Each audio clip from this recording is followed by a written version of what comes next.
All right, welcome to the Sae Bae cast number 213 with Presearing. Am I saying that right? I actually didn't ask you right before the recording if I was saying that right. Yeah, that's perfect. Hi. It's good to have you. We're going to be obviously talking about some free-to-play stuff and some UIM stuff, and there's just several topics we're going to be touching on today, so I'm looking forward to it. But before we jump into it, let's get a brief bio or introduction of who you are as a player and just maybe some interesting tidbits about you. Okay, so hello everyone. I'm Presearing and I play a UIM and a free-to-play UIM. And I'm, let's say, known, maybe a big word, but for stacking a bunch of garbage in my inventory. I also like clues. And I generally just enjoy every single part of the game, so I would like to touch on every single part of the game if you're fine with it. Um, I started OSRS relatively late compared to everyone else, it feels like, because I was 18 when I discovered the game. It's not really known where I'm from in Poland. I mean, I'm sure there will be a few of Polish players that will comment down under. I'm sure one of the top free-to-play players actually is from Poland, so shout out to Janne Ahonen. But whenever RuneScape was popular in the West, in here, players didn't really play that. I guess it's because of localization and just accessibility. Because RuneScape, from what I've heard, was popularized a lot from Miniclip, and we just I don't think people used that site much in Poland. We had a lot of sites that were in Polish. Not many people knew English that well when I was young. So we tended to stick to the Polish sites to play Polish Flash games online. And when it comes to MMORPGs, there were two very popular ones here. There was Tibia, which I was in the Tibia gang, and there was also Metin at that time, which was entirely in Polish, from what I remember. I didn't play that game, but localization and language was a big deal. And RuneScape wasn't well known. So yeah, I started playing when I was 18. I actually started playing RuneScape from watching videos of RuneScape, even though I didn't play. I was bored out of my mind and I watched videos of many games that I didn't play if they piqued my interest.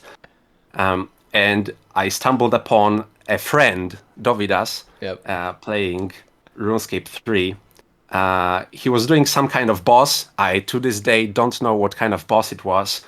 And he got some royal dragon hide. And I remember to this day because I was so into his videos, I would eat my dinner and watch it. And he was excited, like, yes, I got a royal dragon hide. And I would go, yeah, royal dragon hide, even though I had no idea what it means. So that made me download RuneScape 3. I made a free-to-play character. But I didn't really enjoy it very much. I played it, I stuck with it, it was fine, but it wasn't anything too exciting. My heart was still with Tibia and with free-to-play World of Warcraft. But I sticked around in the community. I started browsing Reddit because RuneScape is such a phenomenon. You step into it and then you just kind of follow it around. And I saw posts from a person named Player W3. He's one of the OG Snowflake Iron Man. Maybe you recognize he's the original Karamja only. Do you not know that guy? I've definitely heard his name. And I think Verf talked about him, I believe. Yeah, he used to post those progress logs on Reddit before everyone started making videos. Those were popular. I think the Caveman Only also posted his progress logs on Reddit, Yeah. and Yonksos, the No Quest Iron Man. So those three are the OGs in my opinion. So I decided to download Old School RuneScape, and I made an account. I bought some membership.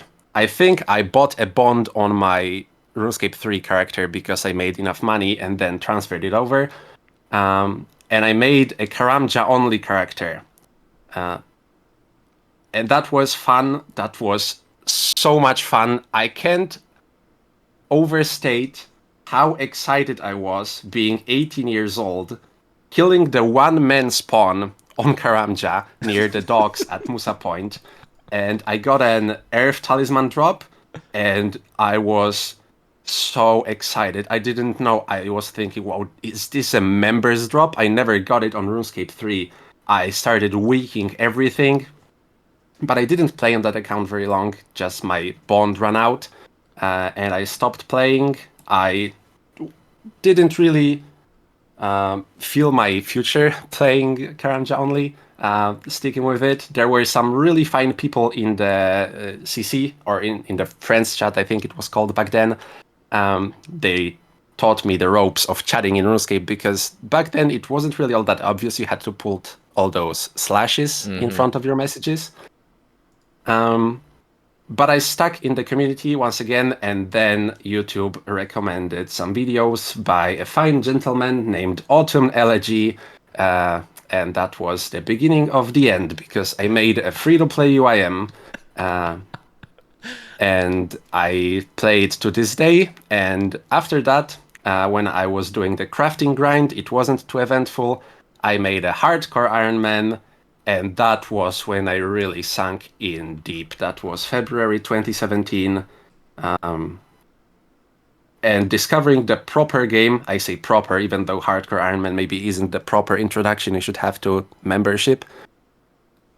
It was like crack. It was like nothing I've ever experienced. I played so many MMOs, but RuneScape was... I knew back then I will never stop playing. And so far, that's the case. That's so cool to hear that, even at an older age. I mean, because a lot of us started, I was 9 years old when I started RuneScape, and I feel like it was my, quote unquote, first love. And so it makes more sense for me to have continued into adulthood just because of all the nostalgia. But you having played Tibia, for example, and, tried out some other games, and then eventually landing on RuneScape, but seeing it basically as like, okay, this is your go-to game now, is really cool to hear. So let's hear a little bit more about the free-to-play UIM. So how long have you been playing it, and where are you at now? Like, can I look you up on the high scores? Yeah, my RSN is Ariadna96. If you want, I can also send that in Discord. And I also came prepared because, as I said, one of my passions in the game is stacking a bunch of garbage in my inventory. I've made little pictures of what I currently have. If you're interested, I can send them over. Sure. So this is what I currently have on my character. I played the free-to-play UIM pretty much ever since I started, and it was a very slow burn, but that's the type of gameplay that I really enjoy. When I started, the meta was to do Ankus until 99 ranged, and before that, to get an Amulet of Power. So that was my main 2 grinds that I was doing, but I never actually got into doing much Ankus because when I finally made my Power Ami, and it was a grind back then, you kind of have to grow into those longer grinds when you're first starting RuneScape, Ogresses came out. And to anyone that might not know, Ogresses are the be-all, end-all of free-to-play Ironman, pretty much. They give you everything. So if you look at the bottom of my inventory, there's a bunch of runes. That's all pretty much from Ogresses. They drop every single type of rune, pretty much, I think, that you can get in free-to-play. So let me just say this for the people that are listening on Spotify. Over 100,000 cosmics, over 100,000 deaths. You got 368,000 chaos, and almost 150k natures, and 188k laws. Holy fuck! How much do they drop at a time?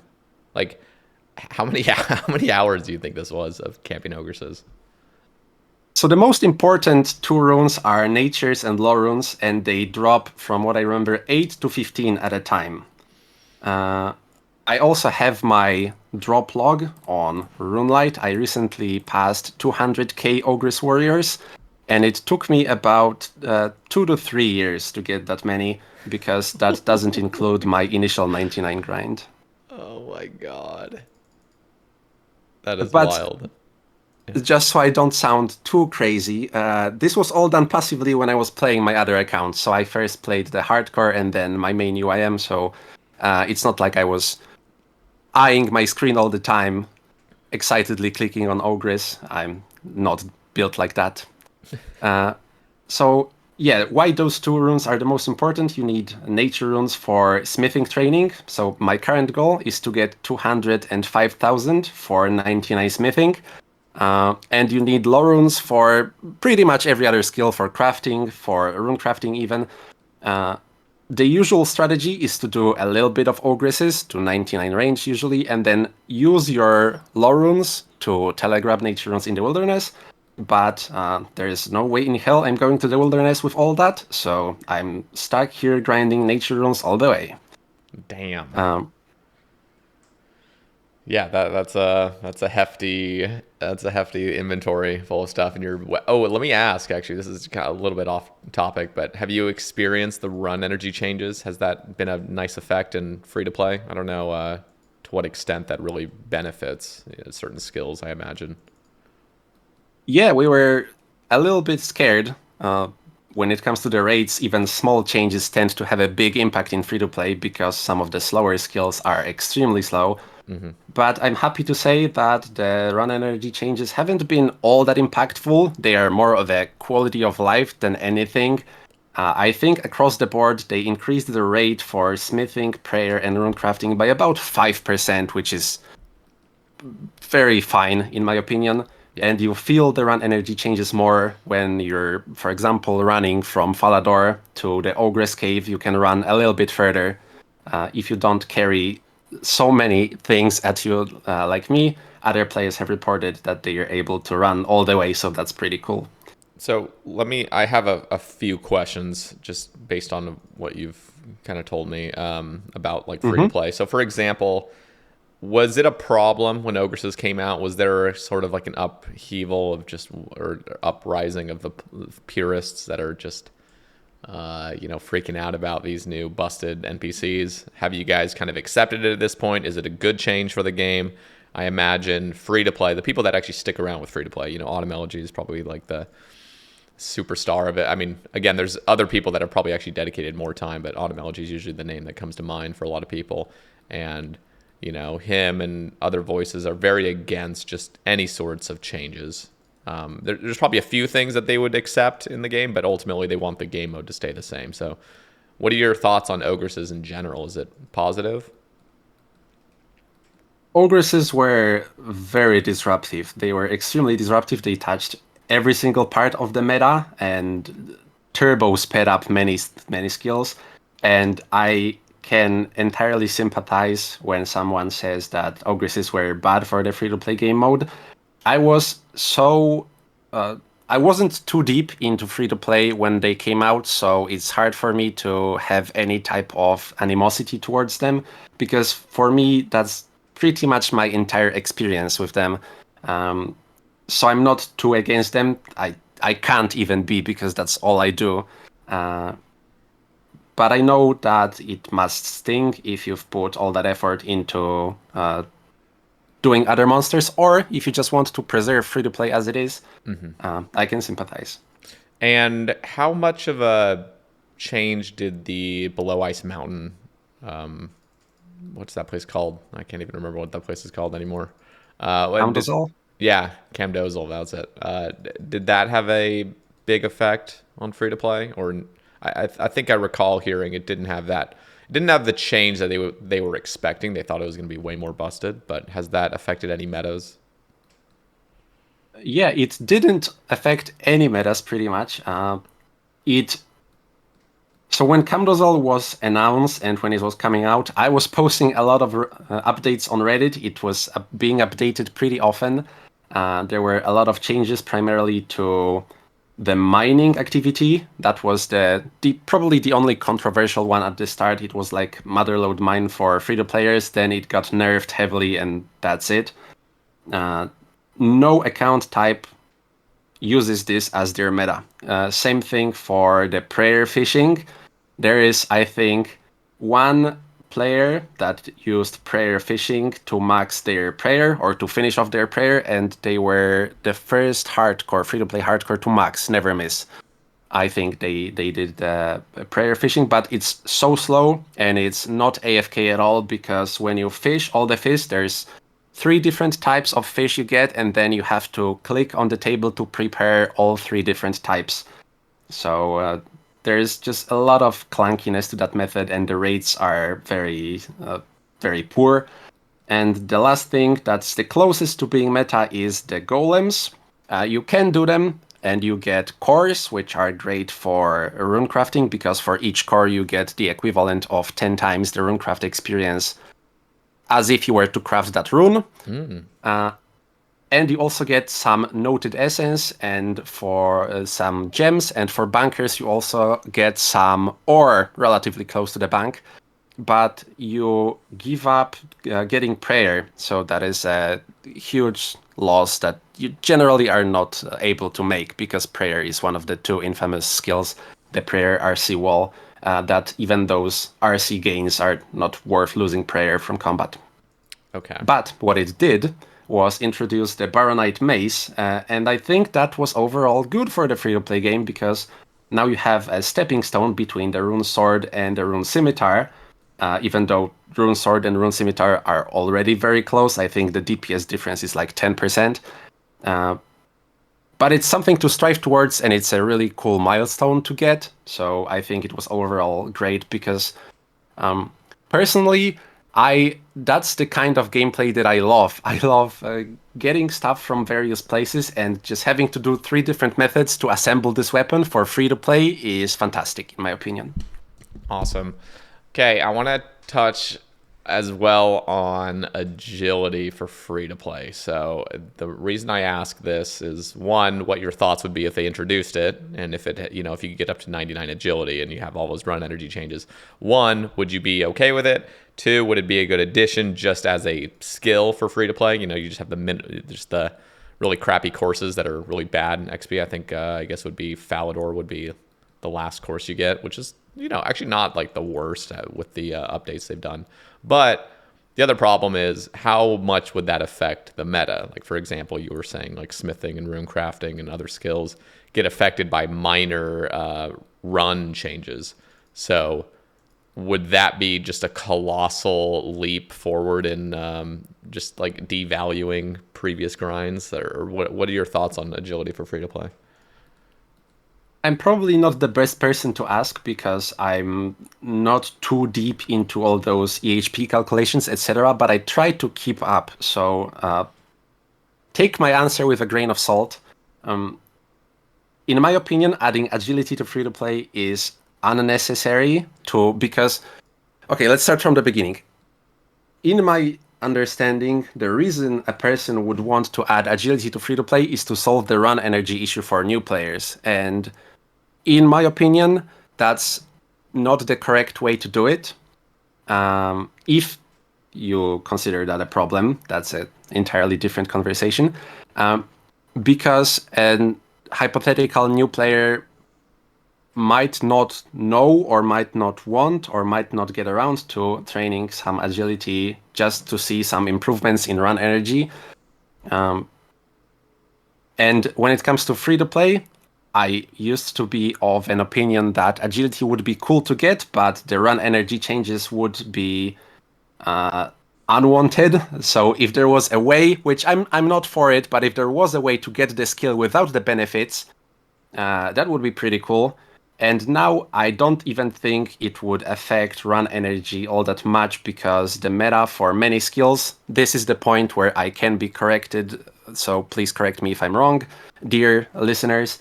I don't think the run energy changes would affect the meta all that much, because what we do now is we Ferox teleport or canoe to restore our energy, so it would cut down on that, which is a part of the hour, all those minigame teleports and the canoeing, but it's not that significant, in my opinion. Mm.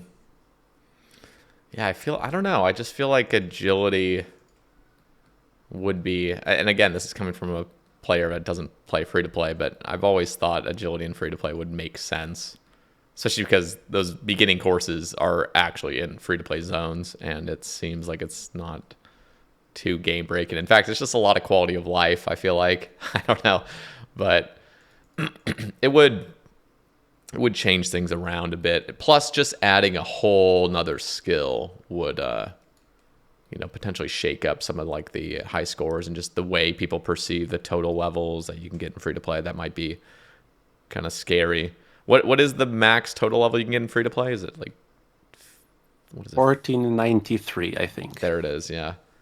So jumping up to 1592, right, would be a little bit, or I guess 1591, right? Because it would only add 98 levels. Yeah. So that would be kind of shocking, I guess, a little bit jarring for those players that are used to it. But wouldn't it be kind of cool as well? Like, I don't know if there's total level worlds in free. Actually, there are total level worlds in free to play, but I don't even think they go up to like, oh, I've hidden all my free to play worlds. But does it just go up to 1,000 total for free to play? No, not even that. It's 750 or 500. Okay, I was gonna say like that'd be actually kind of cool if it like you had like a 1,500 total world for free to play. You don't have to worry about any bots. It's only like the super maxed people basically. And because you'd have one more skill if they added agility, you'd have a little bit more leniency, so you don't have to get 99 rune crafting or whatnot. What are your thoughts on just adding further total levels in general? Because it seems like free to play is an infestation of just bots and gold farm. I mean, I guess gold farming not so much, but there's just a lot of bots on free to play. Like it's just like chopping trees and stuff. Would you be okay if they expanded some of those total level worlds, maybe add a 1K total, 1250 potentially? Yeah, sure. That's a band-aid fix, though. I would much prefer just, get rid of the bots, pretty please. But yeah, I'm as a with you. band-aid fix, sure. I'm with you. Now they were talking because like in those surveys, with the uproar of 2007 Scape Reddit a couple weeks ago, the whole surveys that were going out.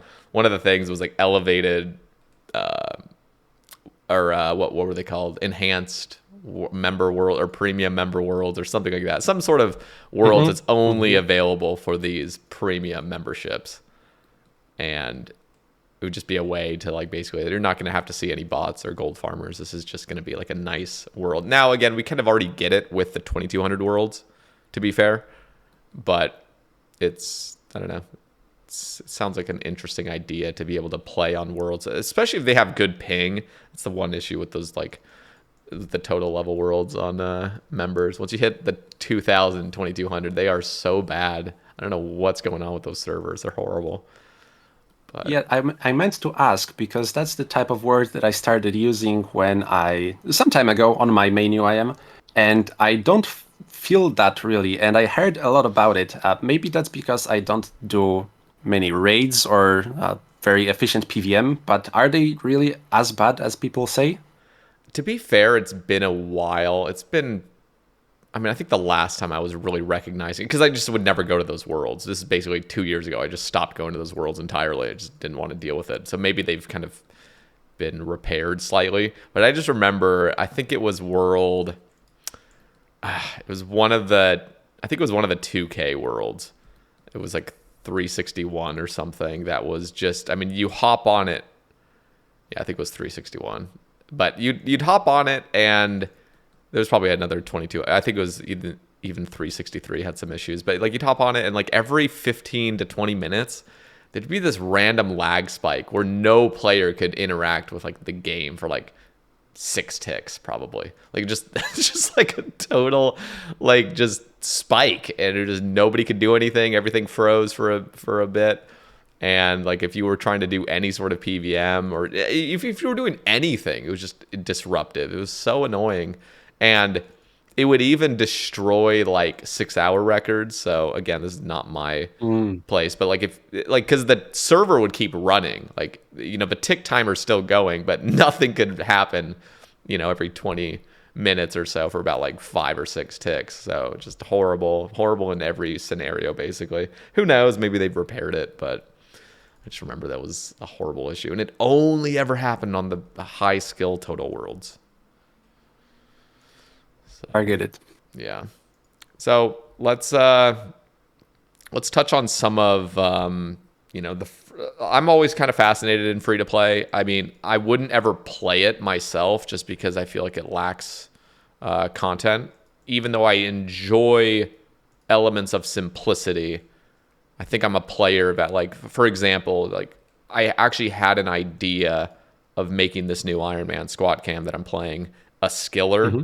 or some type of skiller snowflake where it's like, yeah, I could still do some combat, but I couldn't get resources from the combat, for example. But ultimately, I just decided on having no restrictions, and that's because I can't just be a skiller. It's too, like, I want that nice contrast of having skilling and then also being able to kill things. Like, I love killing bosses. I love doing all that. But I don't like just killing bosses either. I need the perfect, like, collision of both. And I think with free to play, there just isn't enough of the killing. Like, yes, you kill, thousands of hours of ogresses or something, but, like, it's not the same as, going for, like, new gear and stuff, like that sort of dopamine hit. So free to play is not something I would be into, but I want to ask you about, like, your favorite things to do in free to play, whether it be, I don't know if you've ever done like Obor or anything. Like, do you enjoy any of the mild bossing that goes on, or are you more of just like skiller based, kind of like XP chaser?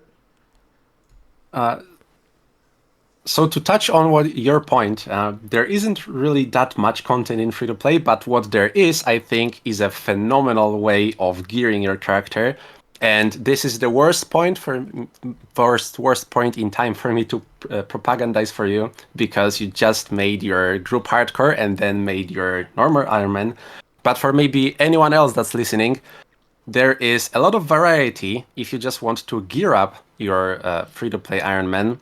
So, off the top of my head, you get your shield, the Runekite shield from bossing, from Obor. Then you get your top weapon, which is the Rune Scimitar from skilling. Then you can buy some of the other stuff. You can get a Rune helm, full helm from either ogresses or from demons. There's a lot of variety that I like. You can get the Baronite mace, of course. You get the decorative boots from Castle Wars, and you get your amulets of power and strength from some milder skilling that's not, 89 smithing. So I think that when people say that there isn't really enough content in free-to-play to play long-term, that's perfectly reasonable. But I would urge anyone that's even a little interested in making a free-to-play Iron Man to just give it a try. Maybe get to a strength army, maybe get to an amulet of power, maybe try a little bit of some content, and then feel free to quit if you don't feel like chasing any other goals are great. But coming back to your point, to your question about Obor, yes, I really like Obor. I really like doing all the content there is in free to play. The only thing that I'm not too huge of a fan is Bryophyta, because the grow things are terrible and Yeah, they they are. They're horrible. should be changed. Yeah, And you can't even get the Bryophyte essence. you can. Wait, they I changed had that? the stuff. Yeah, yeah. Oh, when did they change it? Oh, I never knew that. I thought that was always a members item. It was changed a few years ago, Okay. and when it was changed, Tanner Dino sent their huge key stack and then quit. So, yeah, but you can get the essence, and you can get Zaf in Varrock to make the staff for you, and it's a functioning staff. It's actually really good for free-to-play irons because nature runes are so important, and it saves 1/15 of your nuts. So Yeah, not it's a bad. great item. And I Yeah. never understood why they didn't originally introduce it into free to play. It was like, like no member really cares about using this staff. I mean, I guess there's a few if you're like really low level and you're just chilling, but like, I don't know. It's just like that was meant for free to play. It was strange. So okay, that's good to know. I actually maybe now that you just mentioned it, maybe I recall some update of it talking about it, but I don't stay in touch with free to play. So I think interesting. they did it because it has some inherent value tied to it because it's a master clue item, and they were probably afraid of bots. That's my guess. That's silly. That's a really silly thing to do. I mean, like the value of it. Who cares what the value of it if you're gonna dump it into like for a main to buy it for a clue? items. Like who cares? It's still gonna have the same rarity as an Iron Man if you're an Iron doing clues. So interesting. What are your thoughts on beginner clues? They made some positive changes to those. I still have PTSD of doing them, so I don't do them, even though they've helped out with Charlie the Tramp. I'm actually still butthurt over them not equally weighting the 1 to 3 steps. Like to get a 1 step, same. it's only 10% of the time. Like, well, what is this? Mm-hmm. Yeah, it's terrible. The clues themselves are fine, Yeah. but the weighting should be improved because right now if you do them as intended as a free-to-play player, they take a long time, and you don't get that many good rewards. And the rewards that you do get are they rapidly falling down? I'm not so sure, but I think beginner clues were a good addition to free-to-play. I did my 1,000 before the QL changes. I'm not too butthurt about it. I'm glad they updated it so people doing beginners now have it a bit easier. Yeah, good content overall. No marks. Yeah, it's just the weighting. I honestly wish it was just why? Who's the dev deciding? Oh yeah, we just make it a little bit longer for everybody. Just weight these imbalances. It's so annoying. That like really bothers my OCD. Those little things like that. I've still one of the things I really try to ignore, and this is something that people think I'm probably just ridiculous for even bringing up still, but just the way damage rolls now, where like. They wanted to introduce a change that was okay. If you successfully hit, there's not gonna be any more zeros. But instead, they just changed the 0 to a 1. So if your max hit is a 20, it's now 1, 1, 2, 3, 4, 5, 6, all the way up to 20, and you have a double roll of hitting 1, which for me just bothers the hell out of me. Like I wish they would have just canceled out the 0 and just gave us the bigger DPS increase. It's so fucking marginal anyway, but it's like just people, I don't know what it is with people. Like I definitely understand the math. This is kind of going along with thralls. Like people think that like one of the arguments I'm trying to get people behind is like get rid of thralls hitting zeros. Like they have 100% accuracy. Why do they even have to hit zeros? Why does it have to be 0, 1, 2, 3? Why can't it just be 1, 2, 3? So you don't like get trolled by something having 1 HP left and the thrall hits a 0. Like how frustrating that is. But people are so meticulous about the most marginal DPS increase. They treat it as like the end of the world, and yet people beg for like their mega rares to be upgraded, and like they were demanding the scythe gets a power increase. I'm so confused by all that. Like it seems. Anyway, I'm going on my whole ramble that doesn't even really affect free-to-play in any way. But just those little OCD things I have big problems with, and I hope they address it. But they won't. Do you know off the top of your head how big of a DPS increase it would be to change it to 1 to 3?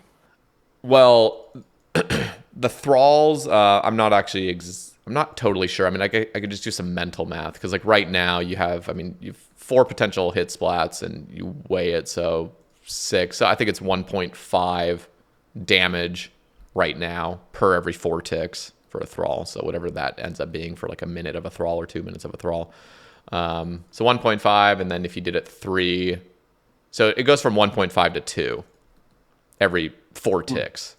So it is a 25% increase of DPS, but it's a 25% increase of already very marginal DPS in the first place. So you're getting what would that be like DPS wise? I think 0.5 every 4 ticks. So 2.4 seconds. I mean, this is like a 0.2, I think, like a 0.2 DPS increase. Which, yes, like that is substantial. Like, I mean, it's not completely nothing. Like 0.2 is something, but it feels better. Like it feels better. It's good. And the fact that the same people that will argue against something like that are the same people that demand more powerful items come from these endgame bosses and stuff. Like people get so annoyed by the fact that a new weapon isn't powerful enough, and so they demand buffs for it. And it's just very bizarre how it can kind of go both ways. And I'm all about, like, can we just get rid of zeros? Like, get rid of the zeros, get rid of the weird weightings. I don't know. Just my own issues. It bothers me probably more than it should. Do you think everyone should be able to get a mega rare? That's actually a fascinating question. So, no, not everyone. There's people that put in 5 hours a week in this game, and they have no intention of even raiding in the first place. But if you're talking about a person that's going to dedicate themselves to raids, I do think that there's an argument to be had that things, and this is, it's all give and take. I mean, this is just it's not a black and white issue. It's something like we have to come to some sort of agreement. There's got to be some compromise, and the way I see it is no item really should be over like a 200-hour grind. In fact, I don't even think I'm getting even more like strict on this point. Like, I don't even think any item should ever take 150 hours to get. Like, I'm like lowering the hours like as we go. Like a T-bow, a scythe, a shadow, if you are doing the most efficient way to get that item, they should not be over what originally was 200 hours. Now I'm probably going to say 150 hours. And and what I'm talking about with these items are like upgrades to your arsenal. Like, this does not have to be included with pets or cosmetics or anything like that, but just simply upgrades to your weaponry, to your armor, whatever you're going for. No specific item should ever be over 150 hours is what I'm going to say now. And what are your thoughts on me just saying that? I have further thoughts on it, but I think as RuneScape players, we've become so desensitized to big numbers of hours. So just for myself, I translated it to 150 hours. That's 10 hours of efficient play all day, 10 hours, every day for a little bit over 2 weeks. So being a person that works on full time, I don't want to be that guy that works 4 jobs and has 7 wives. But nah, I'm dedicated. My fiance will be listening to this, so I have to stay clean. So shout out Matilda. Yeah.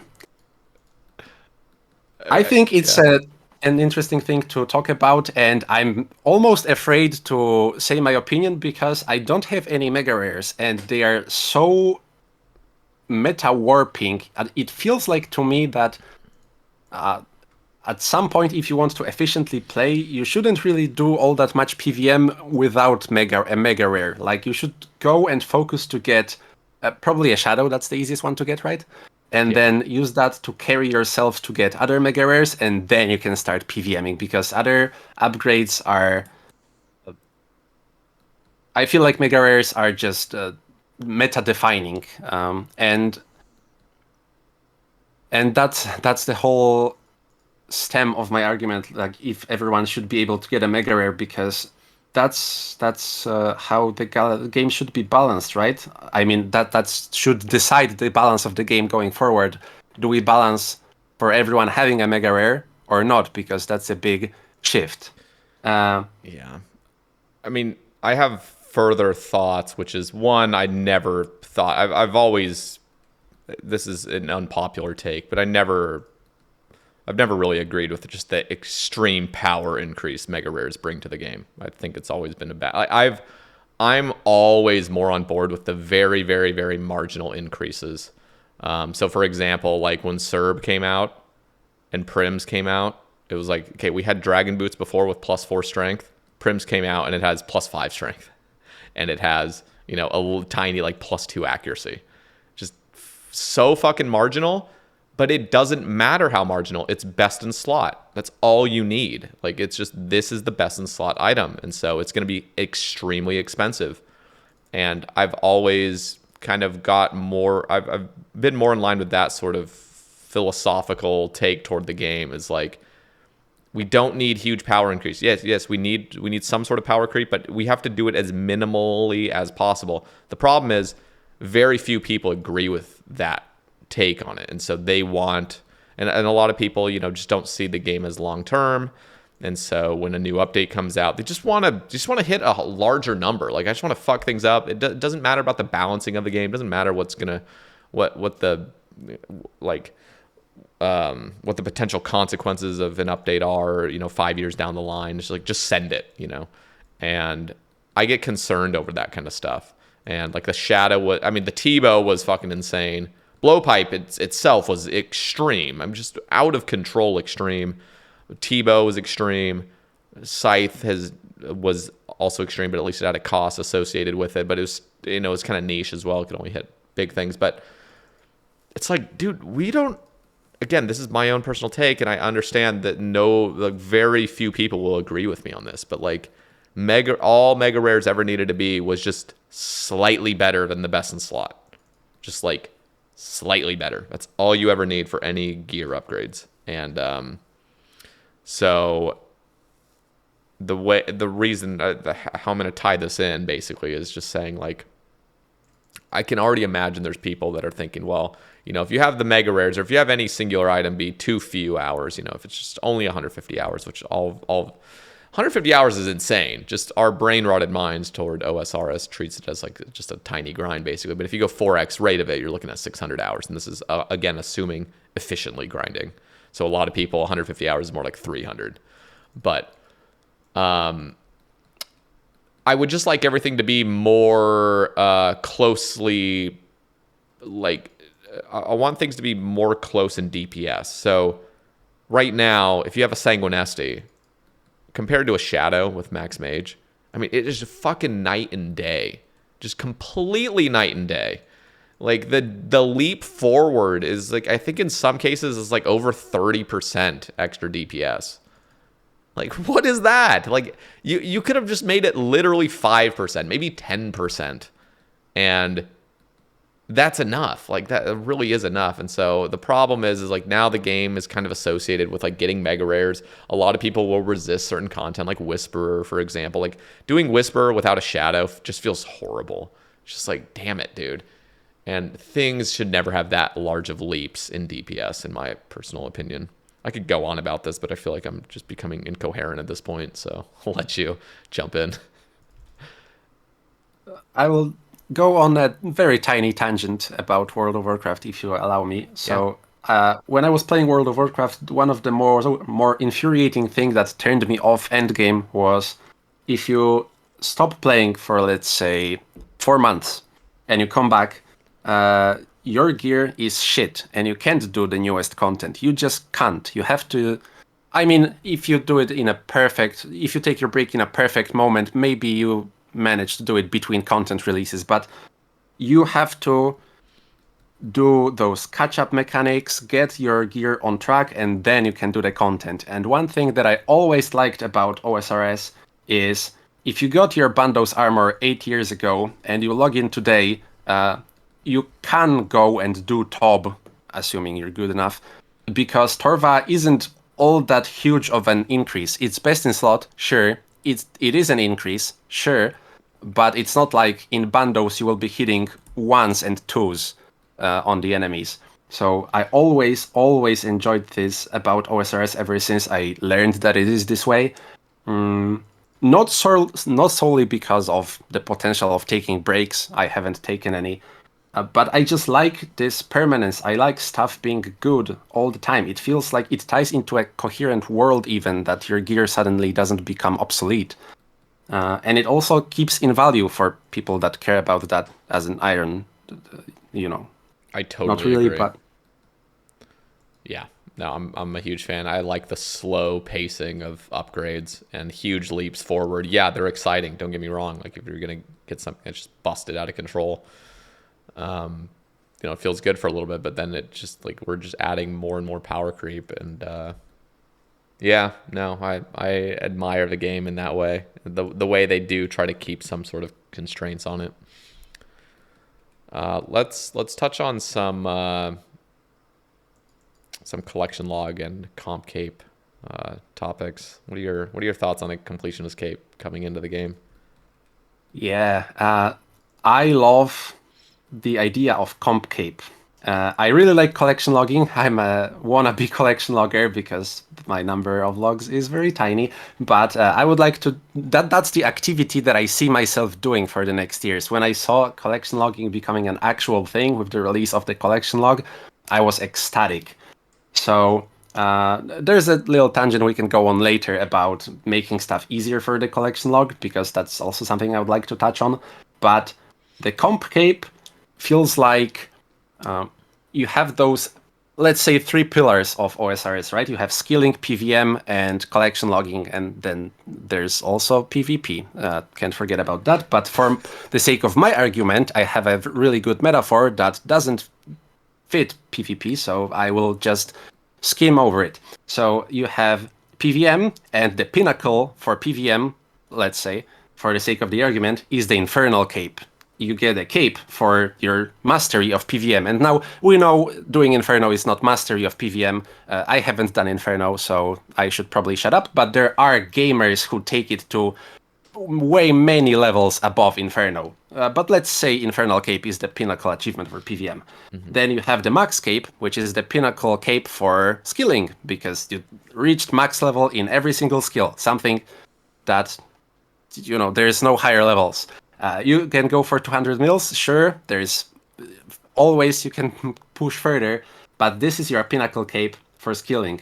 And the comp cape sounds like a perfect thing to do as a pinnacle achievement for completionist activities. Maybe not collection logging specifically, because completing the collection log is impossible, so you can't complete it for a comp cape.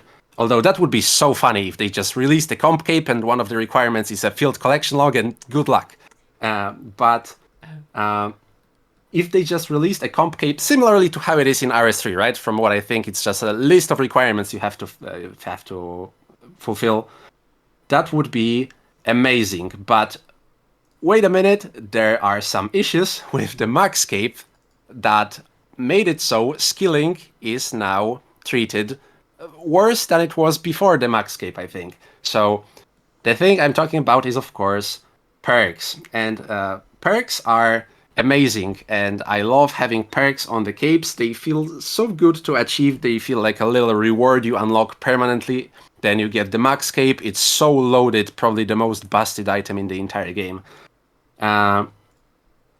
And now people feel like they are forced to skill because the perks can be used in other areas of the game. You have some perks that are used in PVM. I don't know which ones because I'm not that high level. You have the spellbook swap for PvP. When I heard that there are some PvP strategies that you can only do like 5 times a day because you need to use your cape for spellbook swap and then you're all out and there's no way to recharge it, that sucks. So understandably, people who are not interested in skilling in the slightest are now coming in and they want skilling to be easier, and I understand that from their point of view, but that's detrimental to people who actually enjoy skilling for what it is. And I feel like if Comp Cape came out and it didn't have perks, it would lose a little bit of its luster.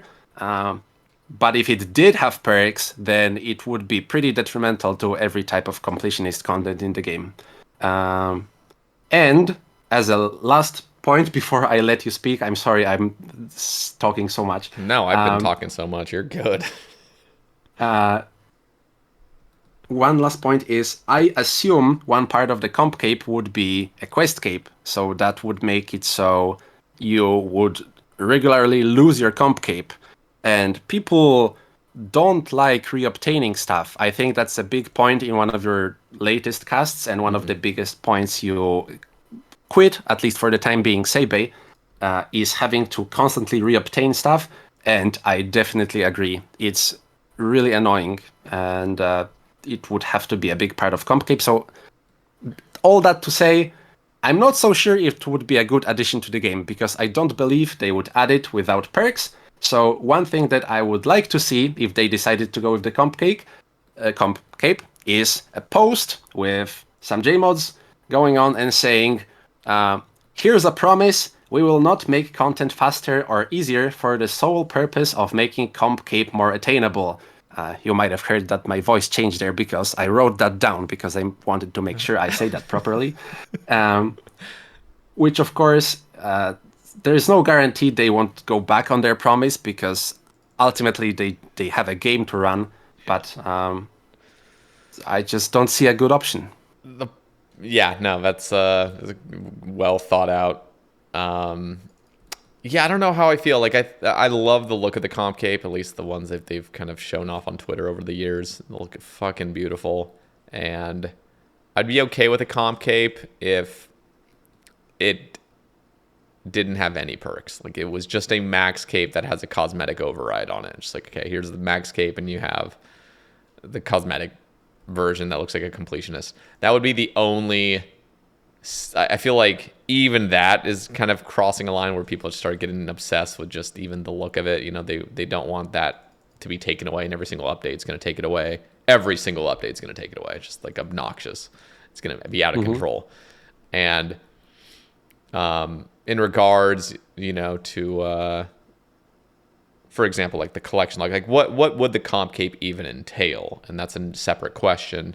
You know, I would say just do quests, achievement diaries, combat tasks, and music tracks and like emotes or something like that. Or just something very basic where it actually doesn't even have anything to do with the collection log at all.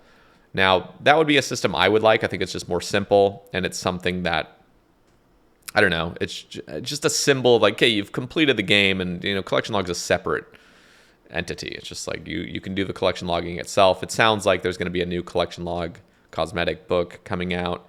I want to ask your thoughts on this whole thing. I mean, if you've listened to my previous rambles this past month, I've definitely talked about it a lot, of introducing a system that doesn't go from bronze tier to dragon or gilded or whatnot, but rather it's just every single time you get another 100 collection logs, it upgrades your book, and it upgrades based on like Roman numerals, for example. So there's actually sort of an encouragement to get new updates in the game, because if there's new collection logs, that means you can hit your next tier easier, instead of it being the other tiered system where it's always being changed every single update, where, oh, you want to get dragon tier, well, it's, you know, 1420 slots, and then next update is 1428 slots, and you keep losing it. Like, it just, that feels obnoxious. And I don't know, what are your thoughts? Yeah, I like it. I wouldn't use the stuff because UIM, but I like it. And as long as other, let's say, prominent cloggers also like it and they don't see any issues with it, it's perfectly fine by me. Yeah. And I love how it solves, or at least bypasses, upkeep scape. Yes. And what's kind of cool about it, this is just the way I see it, and people can disagree or have different ideas. But what I would love is if the collection log book, I mean, I like the idea of just the book, just like the offhand book. You can hold it in your hand. I'm not really too obsessed with the staff idea. And in fact, I think that could just be completely eliminated and would, you know, no foul. But I would like the book to have a perk. Maybe it teleports you to somewhere, maybe Varrock Museum, or maybe just, I remember bringing up the idea of like it teleporting you to like libraries across the game, or just things like that. And the way you would charge it up, I mean, and everybody would get these perks. It's not like you have to hit 1,000 clogs to get it. It's like as soon as you hit 100 clogs, you got the book, you can use the perk, which is just like a teleport, for example. And it would be cool if God pages were the consumable that like charges the book. So now these clue scroll pages that we've all been dropping to the floor because they're fucking worthless now have a use, and any page can be used to fill it up with some teleports. I think that'd be kind of interesting. What are your thoughts? Yeah, I heard that idea before from you, and I really like it. Not to glaze you or anything too much, but I like this idea. Not to glaze me too much, yeah. Yeah. I love it. Okay, so if you had anything else to add, feel free, but I want to move on to stackable clues. Your overall thoughts? Yeah, that is the topic that really fires me up. All right, so stackable clues. I will let you start because you were a vehement opponent of stackable clues, and now you're not. Yep. Explain yourself. I will. No, please I share will. the thoughts. Yeah, so I've always been a fan of the distraction and diversion. I was even against the update. I believe it was 2015 of them coming out with clues from implings that were tradable, because that was the first big fat stepping stone of, okay, now you can technically stack clues. They're expensive, but I mean, some of them actually weren't at the time. You could easily profit doing hards and stuff, but I was already completely against that, and that was already a huge stepping stone, like a turning point, basically.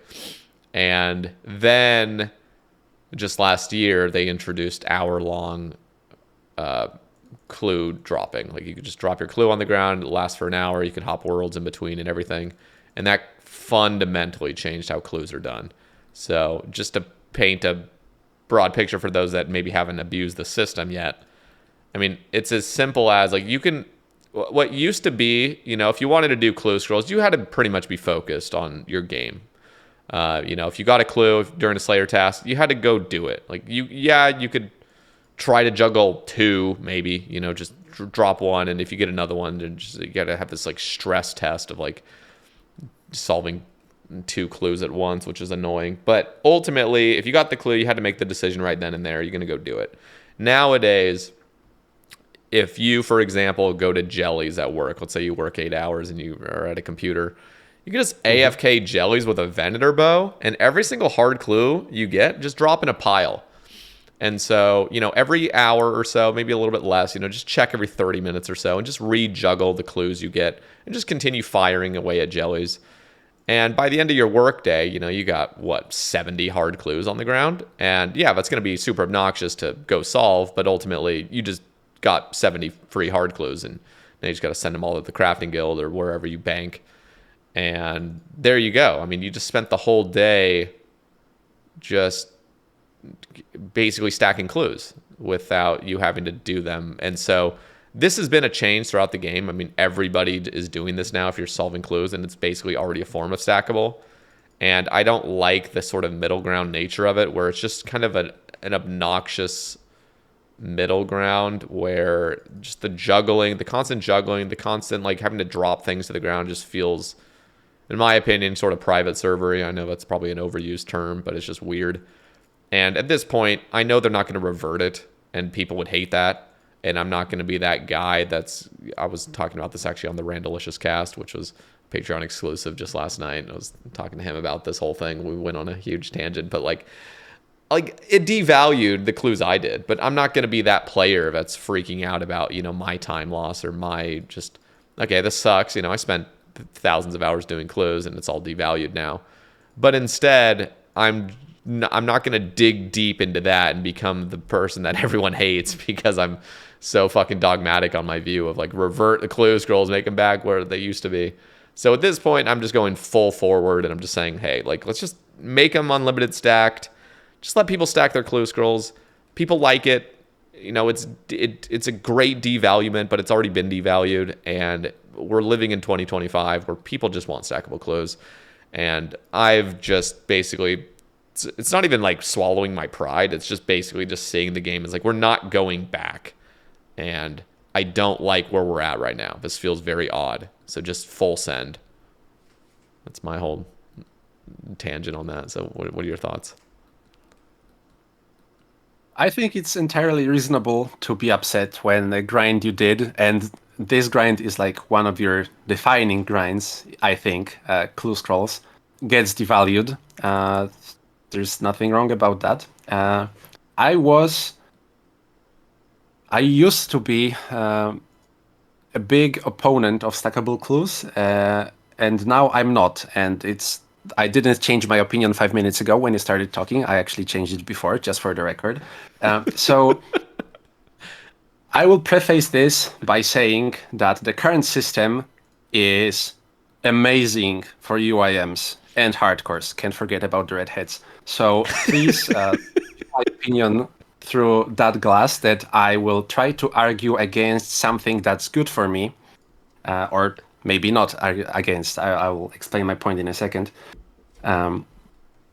Current system is amazing for UIMs. It's pretty good for hardcores. What you can do as a UIM, what you had to do before is, let's imagine you do a hard clue, you get the first step, you see you get a clue, you see the first step, it's not a wieldy step, great. You leave your Slayer cave, you go do the first step, oh shucks, the second step is wilderness, well, here I go, die now, and then I go to the wilderness, or I can risk all my stuff. That's always fun if you want to end up in hashtag UIM mistakes channel on our Discord, the best channel of UIM Discord always.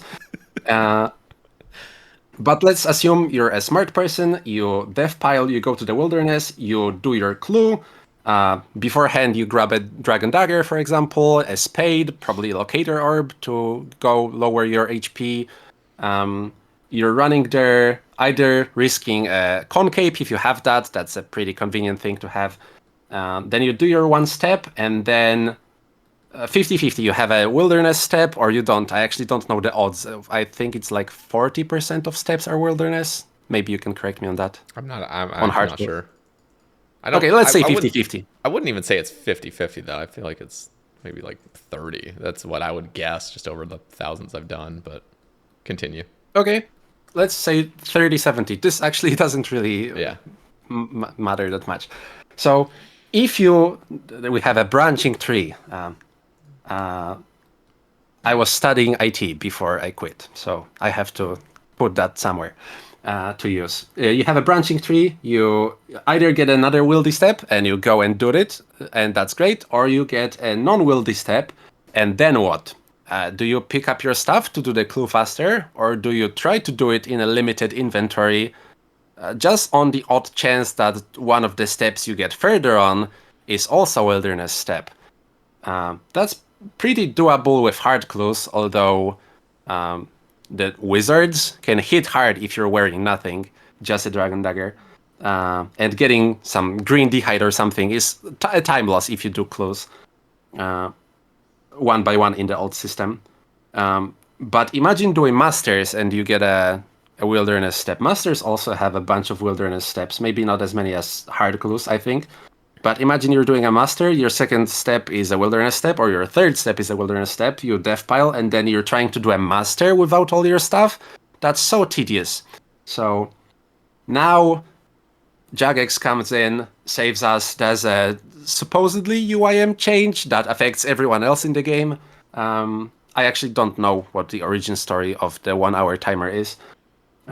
And now you can drop your clues on the ground for 1 hour. And what UIMs can do is we can sort our piles to the good clue pile, which is non-wilderness, then to the bad clue pile, which is the wilderness, and the terrible clue pile, which is the deep wieldy, if you can do that. And you can also sort for the double agent steps, so you can do the skip.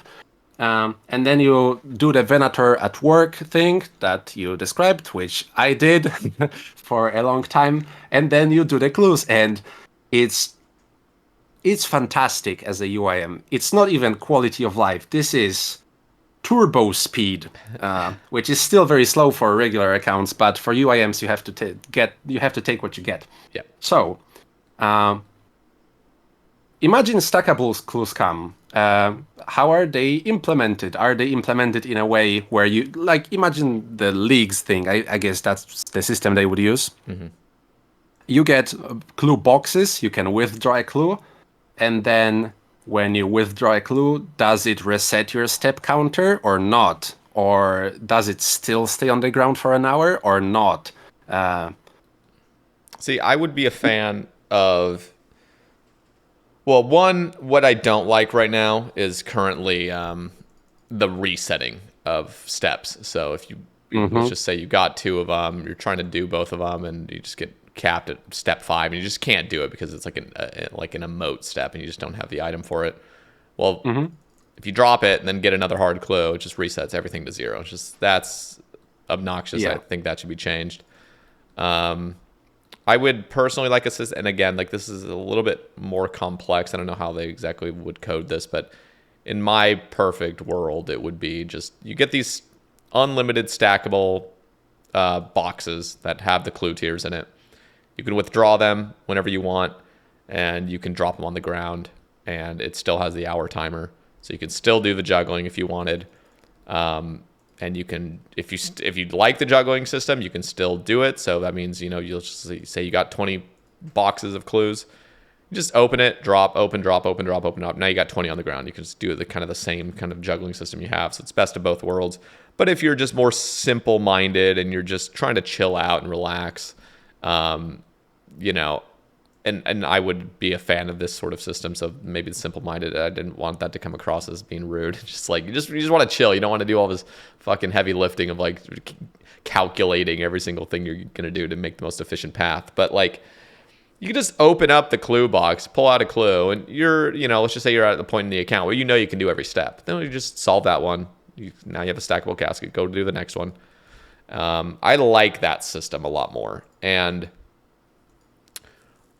you know what? I mean, this is my own take as well. This is sort of a little bit off what we're talking about, but I would even be okay if clues didn't despawn or clues didn't get lost if you died, like in the wilderness. So the reason I say that is like I think it would actually be a nice convenience to be able to, not like it matters that much, but a nice convenience just to be able to hold like scroll boxes and not lose them if you died in the wilderness.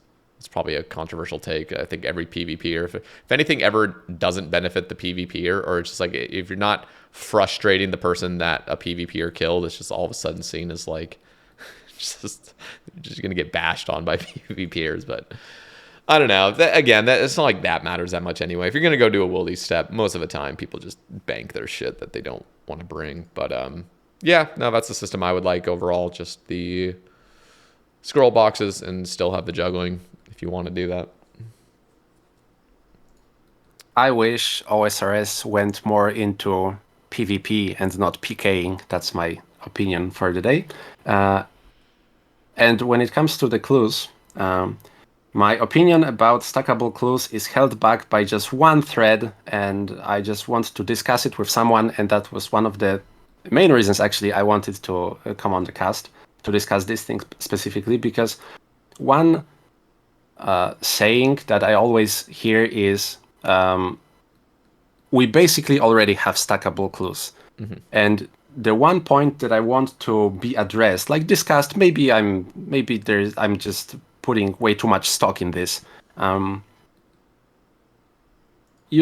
Clues already got so much devalued, but I don't think further devaluation is good just because it's not as bad of a thing as we already got. So what I want to talk about is, imagine you're doing the jellies at the catacombs, mm-hmm. Or for a more extreme example that would benefit me is imagine you're doing Dagon of Kings, but let's stick with the jellies.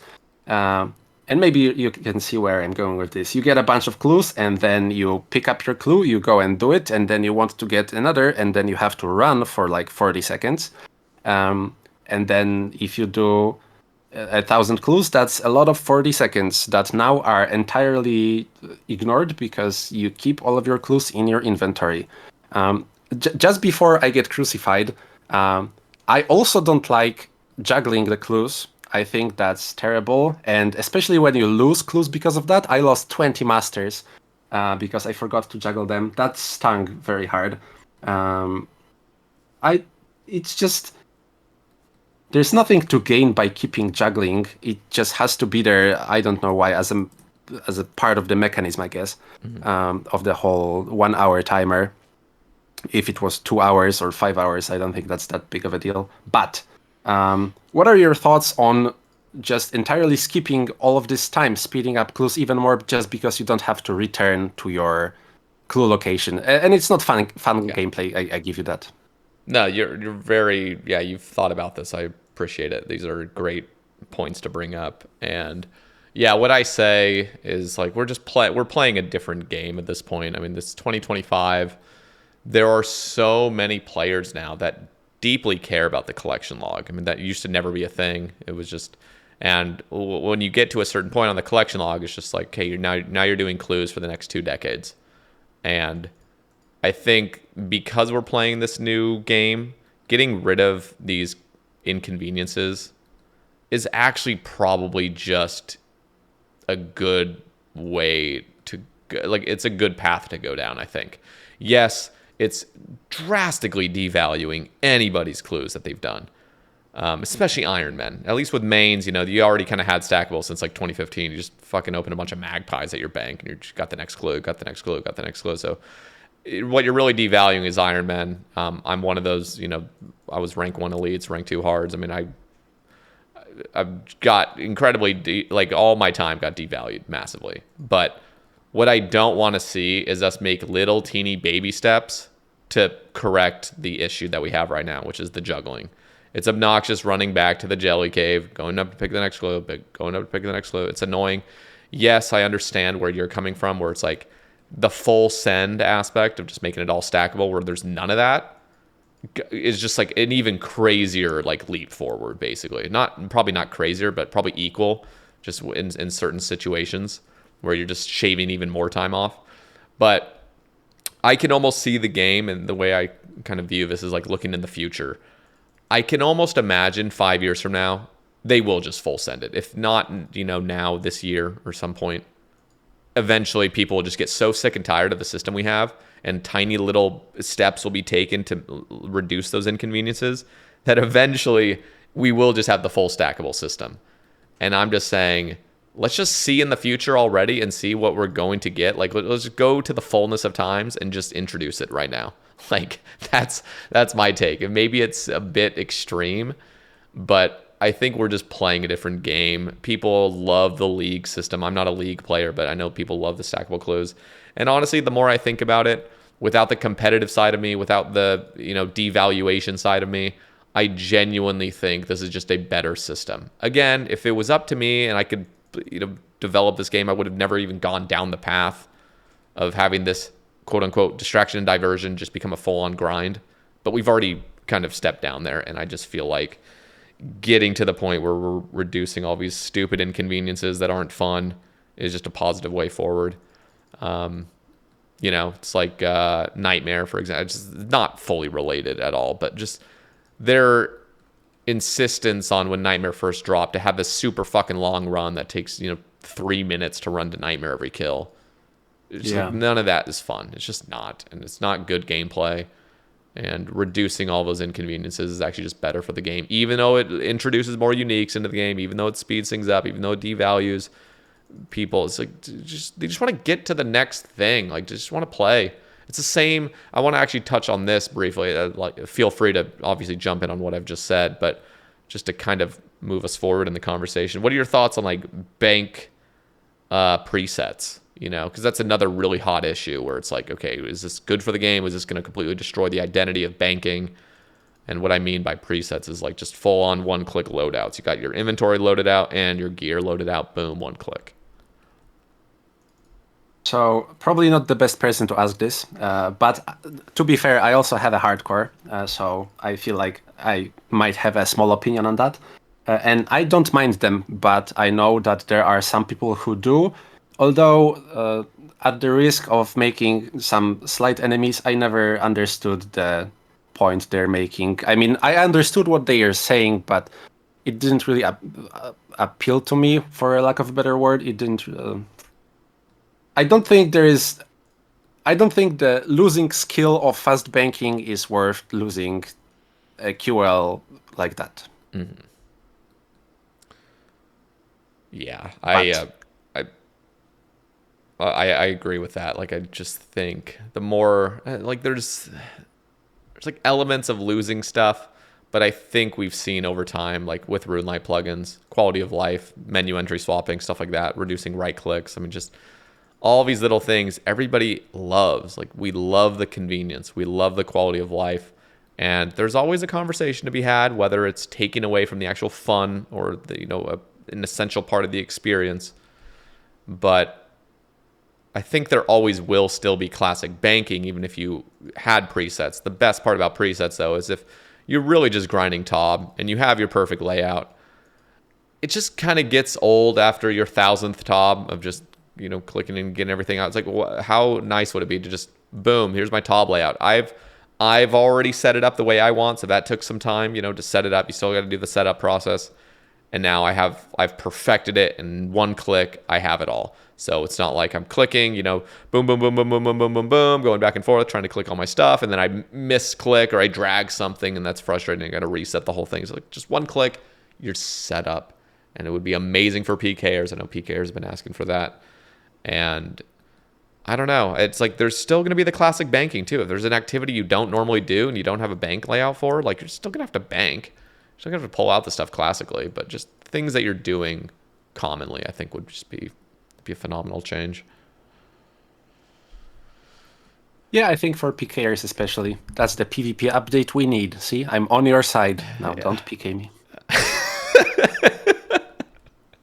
Nah, I was once let go in the wilderness because a person attacked me, and then I typed ZZZZ, that boring, and he stopped attacking me, and he typed, "Oh my god, I don't want you to lose my status." So that's the sweetest person, and thank you so much. Oh, nice. Yeah, I wouldn't lose my UIM status if you're listening to this, but it was still nice of you to show some humanity. Yeah. That's hilarious. Okay, let's take a quick break. Just to go back to that one last thing. Are you for bank presets? Yes, I am. I am for it. It's been it's like a toss up. Like I'm not losing sleep over it. This is one of those things where it's like the longer we go without it, it's fine, I guess. But I would, if it were to be polled, I'd actually vote yes on it. Okay, so one thing I wanted to touch on in this is I just wanted to give a quick praise to the entire OSRS YouTube scene. You often hear that people who play OSRS only play OSRS or only play RuneScape. So there might be some people in the audience that don't know that, or at least don't. That's just my opinion. It's not like a fact I'm sharing, but I feel like YouTube scene for other MMOs is terrible. Ironically, one of the best World of Warcraft creators right now is Jimmy, who came from OSRS and is making a series on Hardcore WoW. Having played all of those MMOs over the years, it's really surprising to see that even with the advent of such a good OSRS YouTube scene, other niches are just very slowly starting to develop there. And so first of all, huge shout out to OSRS YouTube scene. And second of all, do you think many people join the game because of YouTube videos, or do you think people who don't play the game watch but never really try it out? That's a great question. Yeah, I've nothing to base it off of, just my own feeling, which is, I think there's just a mix of everybody. I mean, mix of people that were it's even people that like burn out of the game that say they still watch OSRS YouTube all the time. But I'm certain that there's a sizable number of people that got introduced to OSRS through YouTube, and then they started playing. Yeah, that was me with RuneScape 3 first and then OSRS.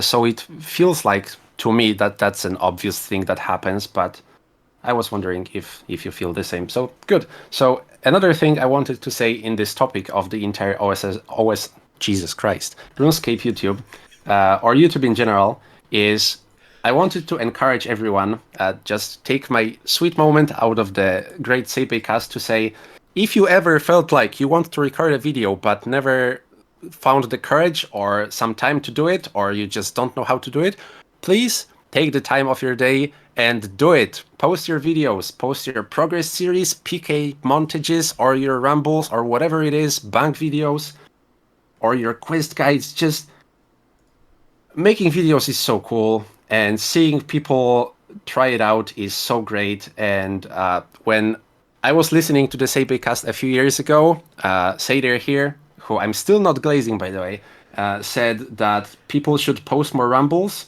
and I started posting some rumbles rarely. So I feel like sometimes all you need is just a person nudging you in the right direction. So if you ever felt like you want to make a video, this is your cue. Go and make a video.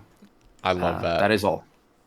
I love it. Yeah. No, it's so how has your YouTube career evolved since first starting to upload? Oh, that reminds me one more thing that Hmm. I wanted to touch on, because I have one regret.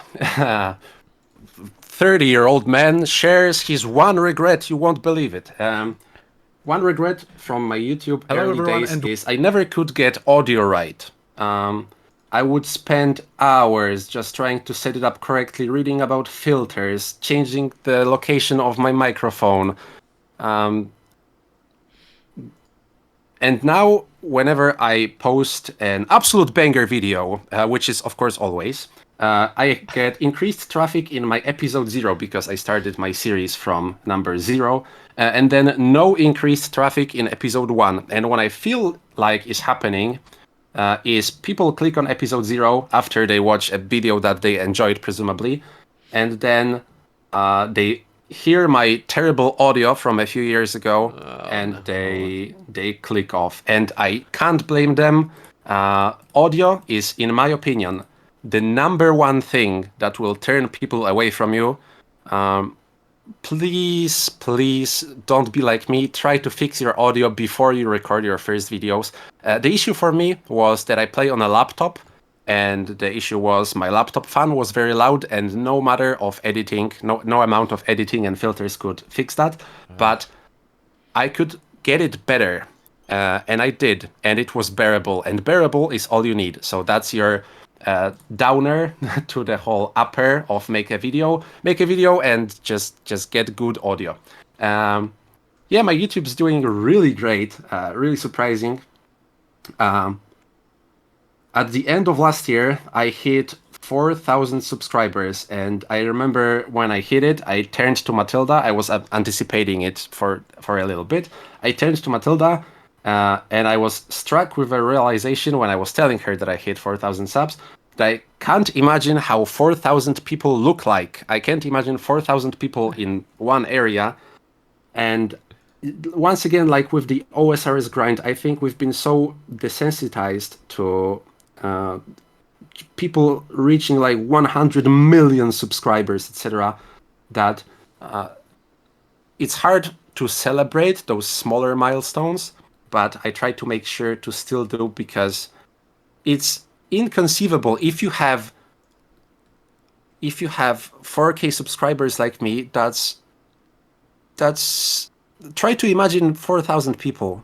If you have, I feel like a lot of people, because I say I feel like, because I used to think that before I started making videos, is you can say you're someone on YouTube once you cross 10K subs. But I don't think that's correct anymore after posting a few videos. I will start thinking that once I cross 10K. But for now, I feel like you should celebrate every single milestone. And when I hit 4,000, I got on my bike, I biked to town, I got some takeout, and I got some pastry, and we celebrated, and it was a good time. That's adorable. I love it. Now that's so good. Like that's it just I don't know. That's so good to like practice gratitude and just understanding like just every level of growth and success. That's so important. It's so easy to just say everything. It doesn't matter. I'm not as big as this guy, or compare yourself to other creators or whatnot. So respect, man. That's great. I remember you saying many times your story when you first started streaming. I think that's also pretty important to include here if you don't mind repeating it. You were streaming to very few people for a long time, and do you Yeah. remember how soul crushing that feels? Oh yeah, it's bad. But the one silver lining is you don't really know any different. So it's not Yeah. like you were at 100 viewers and then you dropped. Because that's a different story. But yeah, you're right. I mean, I was for the first 3 months, and people have heard this. I think I averaged the first 90 days of streaming. I was doing like basically 40 hours a week. I think I averaged like 3.8 viewers or something. Like, That's yeah, and there was definitely moments where I'm streaming to zero people. There's zero viewers, and it's just like, okay, this is awkward. I don't know what to do. It's been 45 minutes now, zero viewers. Do I just end? Like, this is uncomfortable. It's just horrible. Ooh, a person joined. Who's this Commander Root? That was disheartening when I found out. Uh, that's a Twitch bot, I think, for Yeah, anyone that might not know. yeah, yeah. Uh, yeah. I can't imagine. That's 40-hour weeks to so few people. And granted, those are not nobodies, right? Those 3 people matter. Yep. Yep. But if you're trying to build something, then growth propels growth, and seeing no initial growth stumbles you just so far. Yeah. If it was like any other circumstance I would have been in, there's just no way I would have continued. It's just, I just kept pushing forward because, like, I don't know. It's just out of my own, just, I just wanted it to happen. Like, I just wanted to get more people in this stream. And, I got lucky. I mean, a lot of it is just elements of luck. It's Will rated me. That was, that was when he was growing. I think he rated me with like 100 or 200 viewers back when he was pulling those numbers. And like that was massive because his audience kind of recognized my name because I was pretty active in other Twitch streams, and that kind of propelled other small. And I was really trying to get into smaller streamers and stuff and interact in their streams, not to try to promote myself at all, but just those names become a lot more recognizable in smaller streams. And so, but yeah, it's brutal. It's just like at the beginning, it's brutal, and nobody ever sees, because like, let's just say, 5 years down the line, you're at, 50K subscribers or something. Like, nobody's going to remember really, what it took to get to that point. I'm just throwing out a number, who knows? But, it's all growth. And I think I don't know. It's a cool journey. Content creation is definitely an interesting, cool journey. And it's definitely not like, it's stressful at times, especially if you try to make it your livelihood. That gets into that's a little bit more complicated, but it's a cool journey to go on. Also, a side tangent when it comes to streaming specifically, one last thing. There were a few moments. I've been listening to the cast for years now. You accompanied me on many walks, runs, bikes, gyms, etc. There were a few moments where I just stopped in awe when I heard something. And one of those moments I remember very clearly. It happened near my vet's office, which is just a detail now.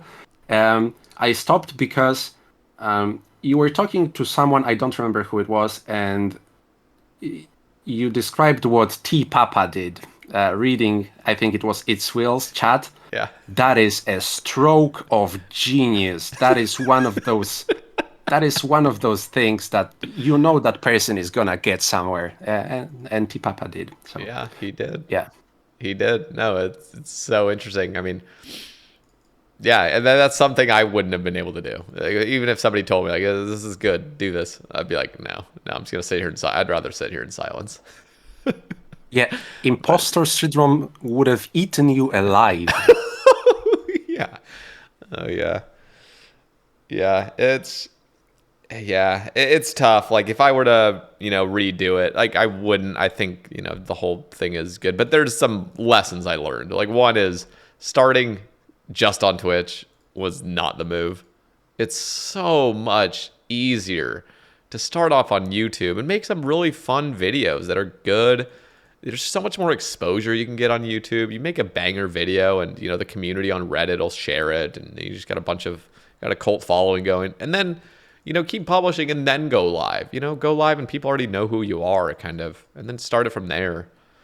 I guess it's a little bit different if you just have no intention of being a YouTuber at all, but that's definitely an easier way if you're thinking of content creation. So, yeah, definitely. Yeah, but it's cool growing. I mean, I'm still, I have a podcast, which is great. But just based on numbers, like my YouTube's still relatively small compared to some of the really big YouTubers. But ultimately, I do try to just recognize what I do have and how much I've grown since 6 years ago when I started. So it's cool. It's cool saying that. Let's move on to negative reception to game opinions. What do you have to say about that? Yeah. Please don't take this the wrong way. Maybe that's a little bit of a language barrier, but if you take it like I'm insulting you or anything, please don't. I just wanted to ask you because you post controversial stuff from time to time. Your rumbles touch on topics when it comes to the game, like Scar Essence Mine Uh-huh. People have opinions about that, and they let you know. They let you know pretty brutally. Uh, and that's even the people who try to stay on topic and not just call you a virgin. Um, they will they will argue their point like they're talking to someone who never touched the game, right?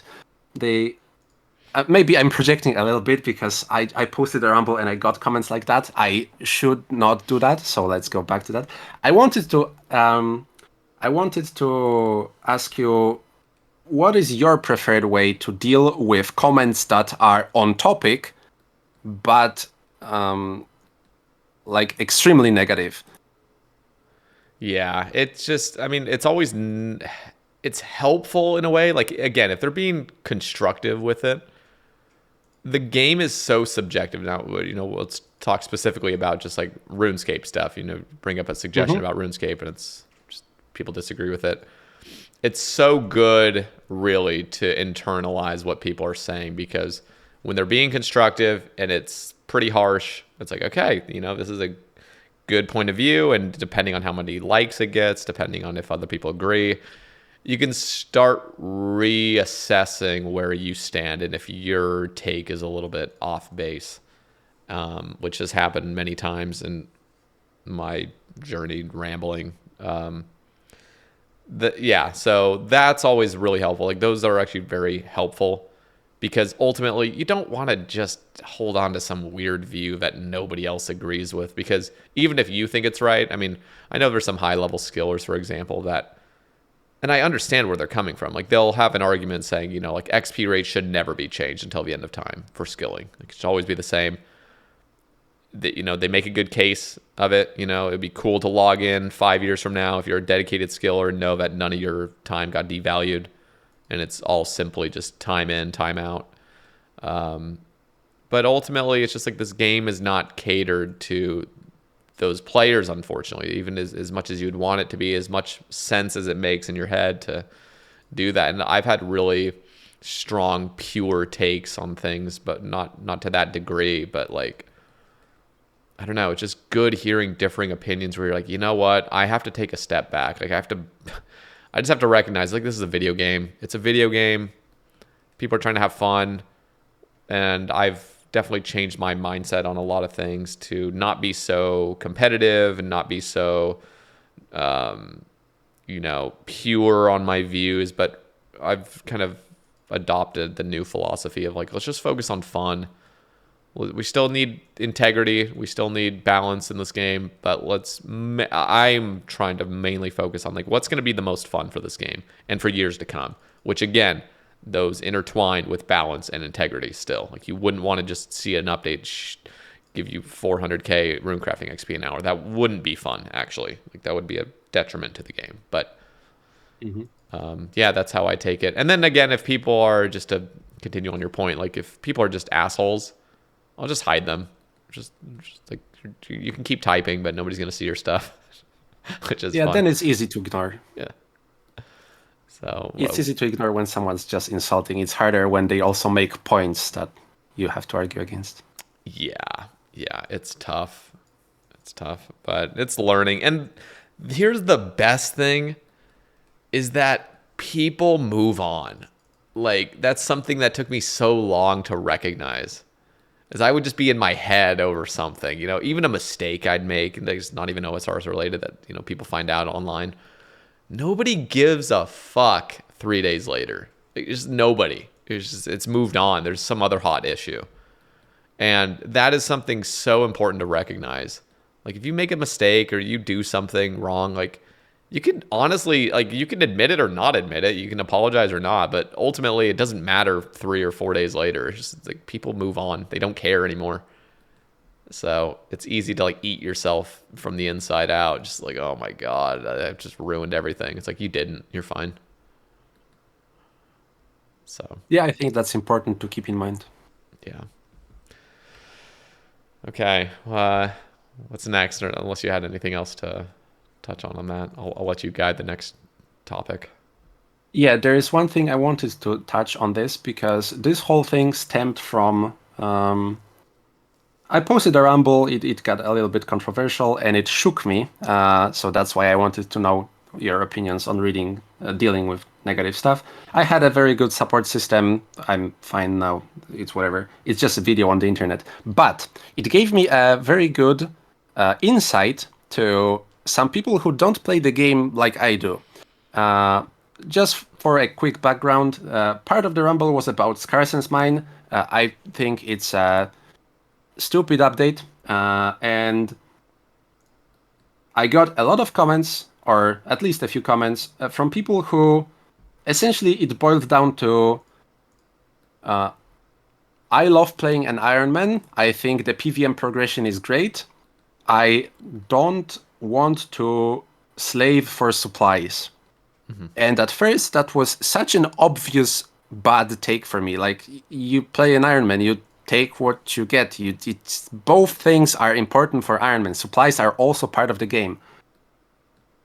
Do you think there should be a mode for people who want to play in this way? Because collection logging on a main is a little bit of that. But if the person wants to have a PVM progression without having to grind supplies, I think it was either a Bronzeman, I think it was called, or a Mithraman, one of those two. Bronze.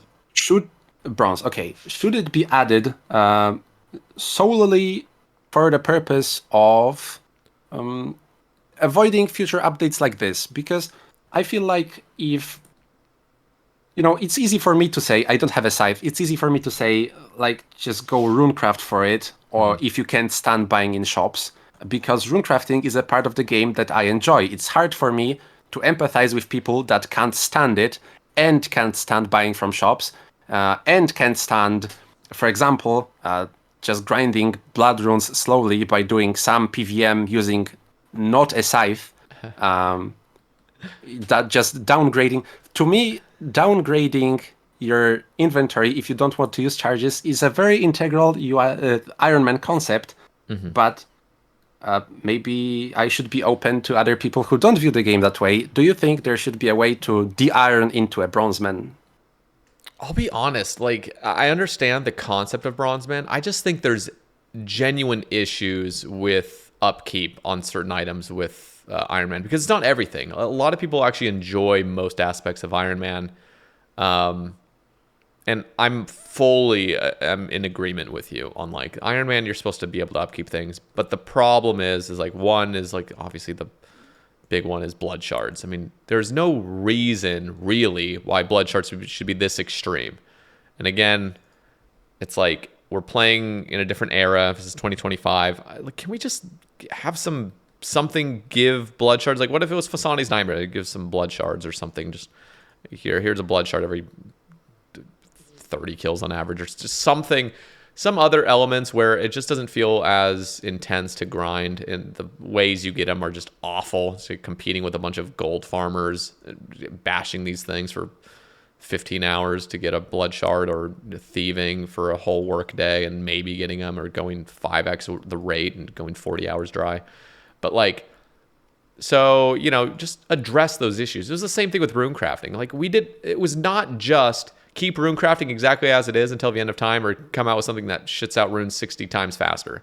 It's like, why can't we just go to the root of the problem and realize, okay, we're just not generating runes fast enough. So let's just address that. Like, let's make some positive changes so that rune crafting, one, feels fun and it feels worthwhile. Like, it's just, okay, you got some other avenues to go down. Like, I proposed, this is years ago at this point, like 2.5 years ago, or something. Maybe it was 1.5 years ago. I can't even remember when Scarlessons came out. But whenever it was coming out, I was bringing up ideas of how to be able to honestly craft like 40,000 blood runes an hour and train your rune crafting at the same time and have fun with it. Like, it's like there are so many ways to really address these concerns without having to go down the Bronzeman mode path. Now, if people are just entirely against skilling and they just like the aspect of Iron Man of just gear upgrades and that's it, and you can just buy everything else on the Grand Exchange, I'm okay with that too. We could introduce a Bronzeman mode as an official game mode. But I honestly think that there will still be a lot of people that just have already started their irons. They're already kind of far in it. And I am I'm a player that's like, can we just address these annoyances? Like, let's get rid of the annoyances. Let's make it so the game feels better. Nobody wants to just be crafting 12,000 bloods an hour, 10,000 or whatever it is. It's like, we want to craft more than that. Like it wouldn't be the end of the world if you could. Again, it would have to be balanced in a proper way, but like, I don't know. It's like, it's like a handful of things. It's like blood shards, blood runes, soul runes. We're gonna come out with a true soul altar. What if it was a sepulcher pathway that's more intense? It's pretty engaging. You're getting some agility XP and rune crafting, and you're getting your soul runes to fund your thing. It's just like there's so many cool things you can do with this game, but instead we're so like blinded by like, no, it's always gonna be this way. This is dog shit. We gotta just come out with some private server fucking Scar Essence or I don't know, just obnoxious to me. And I've brought this up so many times, but on the point of the Scar Essence, I had a JMod reach out to me, and he's like, I agree with your ramble talking about the Scar Essence. It's silly. It's a silly update, but we as a team, like, we just don't have the resources or time right now to, like, make a bunch of nice balancing changes across the board with rune crafting. And we're just going to send this because people are seemingly okay with it, and we're focusing on other things. And that's upsetting, but ultimately it is what it is. Yeah, that's the most disheartening thing because those updates stick in the game. Yeah. So, yeah, do you have any further thoughts on that? I'm always down for new official modes. I never think it's a detriment to the game. People are like really get upset about introducing new official modes. I don't care. Send it. I love it. You don't have to do it a bunch. Just, once every year or two. Yeah. I wouldn't be too much for a Bronzeman because I'm absolutely not interested. I just wanted to know your thoughts. Mm-hmm. But, yeah, that's it. Cool. Okay. I'm looking at the list of topics we have left, and it looks like we're entering a territory of stuff that might be niche, but I'm really excited about. So I'm really glad I got over my initial performance anxiety, and we can talk about some cool topics. I mean, not to say the previous topics weren't cool, but those are like my niche cool topics. Okay. So, do you collect something on Sae Bae? I know you collect Third Age. Do you collect something now on Squad Cam, or maybe you collected anything else than Third Age? No, not really. I'll be honest. Like, sometimes I see those Reddit posts. I think there's one guy that's like collecting alcohol, just has fucking huge stacks of just every type of alcohol in the game. That's amazing. Like, I love that. Like, I love the idea of that. In fact, I would love it if there was an offshoot of cooking and we had like a brewing skill offshoot. It could still be in cooking, but just something where you could have your own like distillery, just like you're just making fucking alcohol, just making some cool drinks. Maybe there's some rare ones that sell for a shitload because it's like a fucking overload or something, but they're so rare that it's like you could bring overloads into places, but you're spending 800K a pop or something just because they're just crazy. But I don't know. I think there's a lot of potential with that. And, I'm just going on a bunch of tangents right now. But I love the idea of collecting stuff. I think it always looks cool, especially if you're doing it on an Iron Man. I think that's awesome because it's not just buying stuff. But... Yeah, same. Exactly. So I wanted to touch on collecting on an Iron Man and on UIM as well. There are a few cool collections that I want to mention, some things that really stood out to me lately, because there's been a whole bunch that I've seen that I just forgot and didn't manage to research them in time to write them down. But before that, I want to ask you, have you watched any of my videos? Just skimmed them to prepare for the cast or anything? Because if you did, then that's spoiled my riddle, because I want to ask you a riddle. I just need to know beforehand. I'll be honest, it was probably a week and a half ago or 2 weeks. I did browse some of your videos just briefly, and I heard your voice and everything, but I probably don't know the riddle. All right. So, I collect an item, and I would like you to try and guess what I collect. And it's a fun game for you listeners as well. Try to guess. If you have seen me or if you're in UIM CC, then you probably know but maybe you have a chance to guess as well. Very exciting. I'm a UIM. I want to collect something. Help me come up with something to collect. I obviously collect this already, so just try to think of something using your game knowledge. It has to fill those 3 criteria. Maybe you'll think of something else, because so far I was given this idea by someone else, and so far that's the only item in the game that I found that fits. So maybe you will find something as well. It has to be stackable. That's criteria number 0, because it has to be stackable. Okay. It needs to be time gated, so I cannot continuously farm it. So for example, it can't be stuff like Zulrah scales, because you can always do more Zulrah, or you can always fish up more scales. And I would like to do some other stuff in the game that just continuously only work on the collection. It needs to be time gated. So for example, Toad Flax would work because you plant it. Technically would work because you can get seeds. it from other sources. Yeah, seeds. For example, something you grow from seeds. Yeah. Then it needs to be tradable, so you can put it in a looting bag, because otherwise I would have a dead inventory slot for PVMing. So time gated, tradable, stackable. Doesn't have to be stackable, just needs to be able to be stacked, right? Sorry, I'm now I'm a bit confused, because you said that Toad Flax seeds could work. No, they couldn't. Okay, they couldn't. because I meant Toad Flax as a herb, because you grow it. It still wouldn't work, but that's stackable. The example of time gating. Okay, I see. You can note Toad Flax, but you can just grind monsters that drop Okay, Toad so Flax. Notable as in... sorry, I thought when you said stackable, it had to be a stackable. No. Okay, so it could be a notable stack. It just can't be an untradeable, because those can't be noted. Yeah, just it has to fit in one inventory slot. Okay, I see. Okay. So time gated. So for example, something that you grow, tradable. So you can put it in a looting bag. You can't put untradables in a looting bag, and it has to be useless. So I'm not tempted to use it in the future and ruin the collection. So for example, giant seaweed would not work because I like skilling, and that would be too tempting to craft with.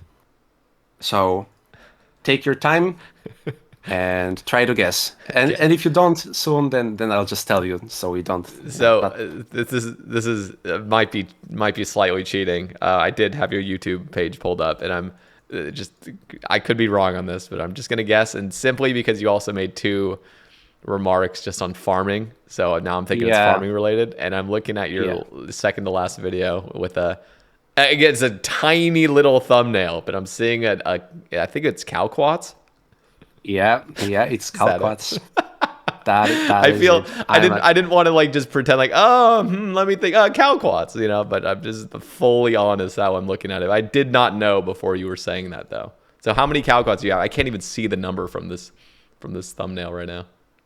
I appreciate the honesty, and when I was saying it, I caught myself that I said so many references to farming, but I just had to go with it at that point. I couldn't start trying to cover it up. Yeah. I have 9,000 at the moment, and my little claim to fame is the OSRS wiki didn't have information about how long a Calquat fruit grows, and I tested it, and I now know, and I added it to the wiki. So that's another plea to you listeners.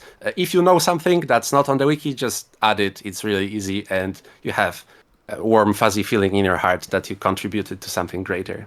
Yeah. So a Calquat fruit grows for 20 minutes, and it can stack up to 6 on the tree. But if you pick it up during the farming tick every 20 minutes, you can pick up 7 at the time, because 1 managed to regrow. Yeah. Mm-hmm. Wow. Okay. So you're just do you ever feel like you want to drop it just to save an inventory slot, or are you pretty set on this? I'm pretty set. There is a saying in the UIM Discord that everyone gets 1 cope keep, and I already have so many. What's more to just add 1 more? Yeah. That's awesome. If some honorable mentions that I remembered off the top of my head to add this to this TXT file that I'm using just to keep the ramble going. Lone Gymrat buying 10 million vials. Astounding. Good job. Fantastic collection. He now added it to 2 thumbnails of his videos, I think, and rightfully so. Great job. And then there's a player named. This is probably the single coolest collectible item I've seen so far on an Iron Man, and it's very niche, and you need to know a little bit about UIM to understand it. And I am not sure, but I think the person ruined it. But what it is it's a noted whip, which you cannot get on a UIM otherwise.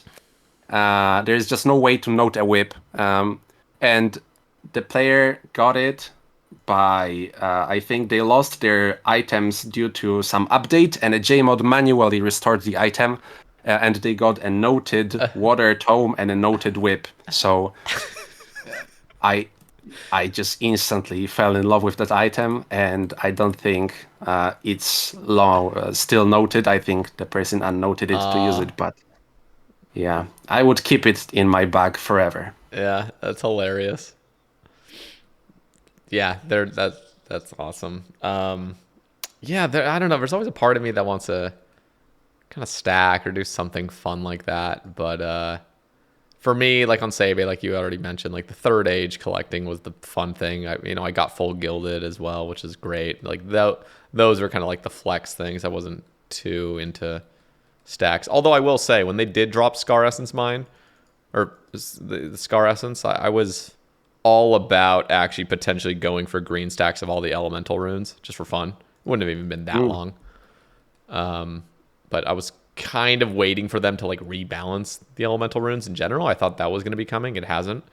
It's just the fact that you can only craft like 4 fire runes per essence at 99, and it's like 10 or 11 for airs. It's like, okay, can we just make this like 20 across the board or something, like something reasonable? So I was kind of waiting for that, because I would like some green, like 10 mil stacks of those would look pretty sick. Yeah, on your first page of the bank with the runes, if I remember correctly. Yeah, it would. Yeah, it would have looked amazing. Yeah, I'm still surprised sometimes by how many people have kind of like gotten their idea for their bank layout through my bank videos. Like I'll see people's banks. I'm like, huh. I wonder if they watched my bank video and kind of decided to do that. To be fair, I've always changed it up. I think originally my runes were in there, but then I eventually moved them to my third tab. Just because I had so many like achievement diary and random other teleport capes and stuff that I just put in tab 1. But cool. Okay, what's next? So, agenda. I have 2 proposals that I want to run by you. I'm not particularly married to any of those ideas. So if you think they're terrible, just tell me, and that will be fine. I mostly want to run them by you because I'm trying to poke holes in them, because you know how thinking of proposal goes. I'm sure you have a similar process. You think of a cool idea, then you spend a couple hours trying to find flaws in it, and then if you don't, then maybe you're onto something, and then you post it, and then people shit on you. So that's my shit on you moment before I post it. Okay. So first, my favorite like thematic type of item in MMOs are shields. And shields in RuneScape are generally outclassed by pretty much everything, unless you're like free to play or something, because you either want to use a two-handed weapon or a defender. Yeah. So, some Presearing agenda. Still, once again, I'm not sure if I want this in the game, but what if shields had flat armor? Across the board, just shields offer flat armor. The mechanic that was introduced with Moons of Peril. It's very hard for me to go into specifics of how much. It's easy to go from too little to too high when you just compare different PVM scenarios. But I imagined like 2 or 3 for regular shields, then maybe 4 for like dragon shields, and then maybe 6 for corpse shields would be something. And what do you think? Are there any flaws in this? So when you're saying like 6, for example, like that would be just whatever something hits on it, it's just completely -6 of what it would have dealt. Yeah. Yeah. So I am. The thing is, like the balancing, I'm not the person to quite, be in touch with. I feel like I'm with you to a lot of this. Like there's just so many more experienced players that would find flaws. I'm all about this kind of system where shields genuinely have a use, where damage is actually being reduced and predictably. Like it's just like, okay, this will reduce the max hit incoming damage. I'm all about it. I think, just the way you did it is just very general. It's like, okay, these shields will do this, these will do this, these will do this. I think there's different ways to go about it. Like, for example, I suggested years ago, like if the spectral had, some sort of mechanic where it's like, could even have the Ellie effect. Like if people think it's the 100% success of, reducing damage is too egregious, they could have the Ellie effect where it's, just like 75% of the time or whatever. They could have some system, but I was thinking like the spectral, for example, incoming magic attacks now get reduced by 50%. Let's just say, 70% of the time or something, but it's only magic attacks.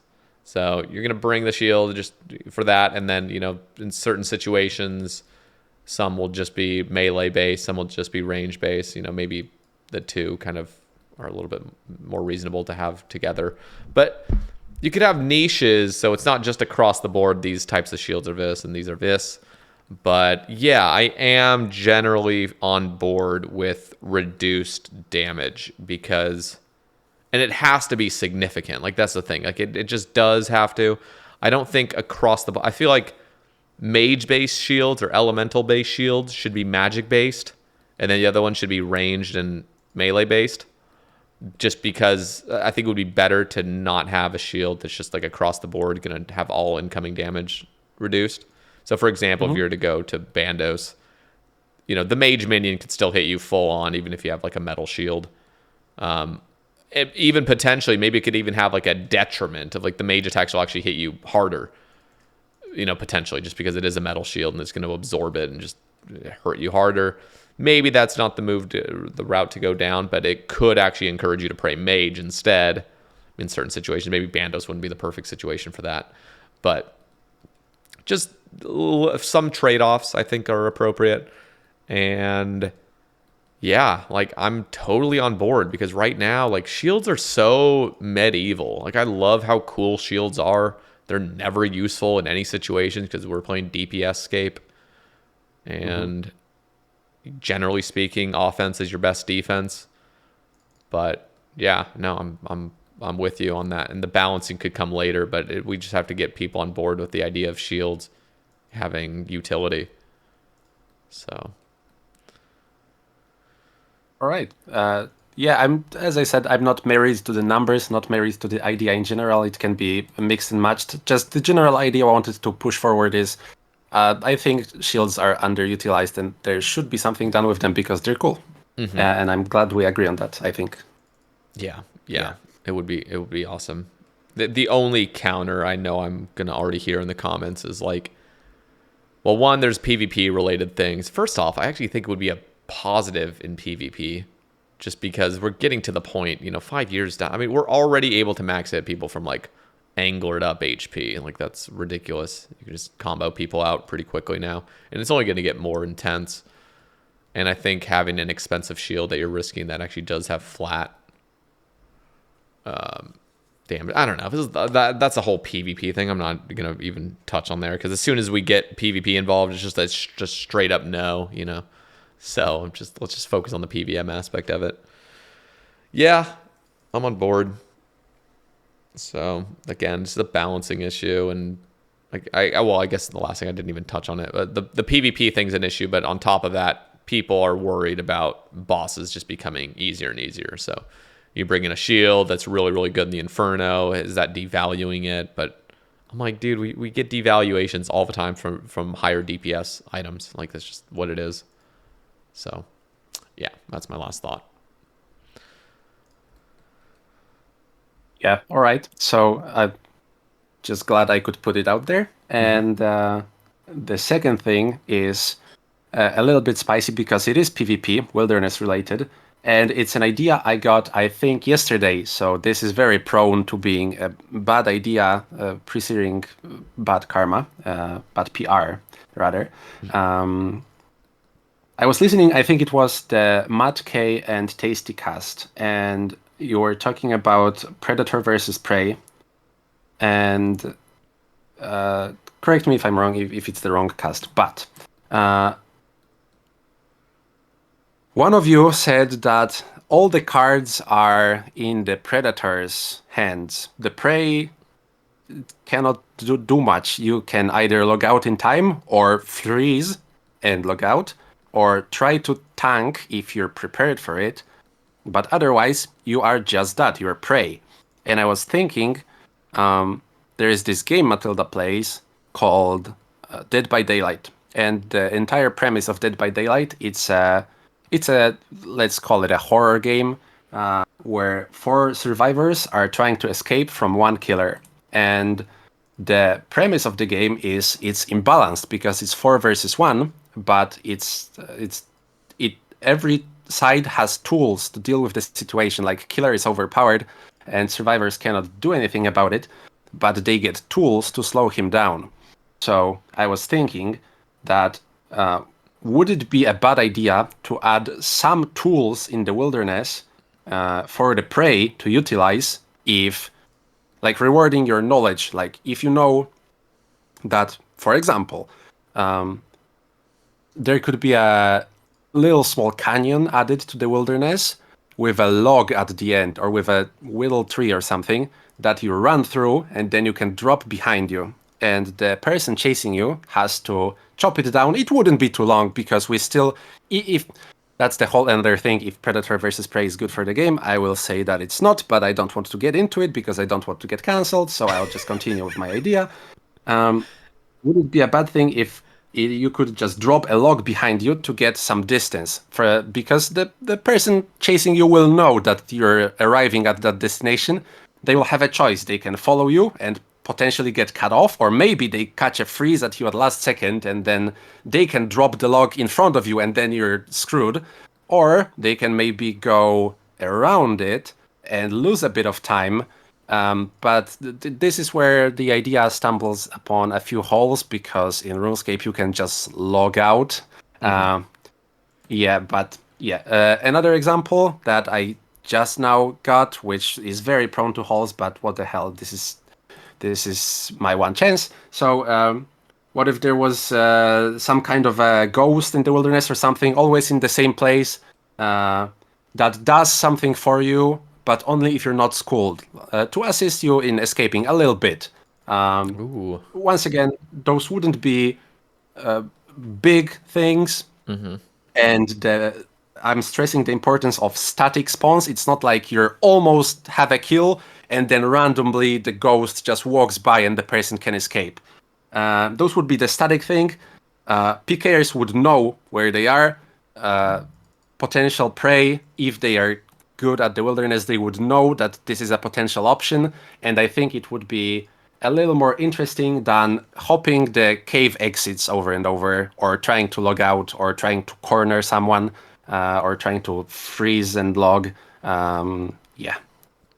Interesting. I like these kind of ideas. I was just, actually, when you brought up the log idea, I was just thinking of a more simple thing.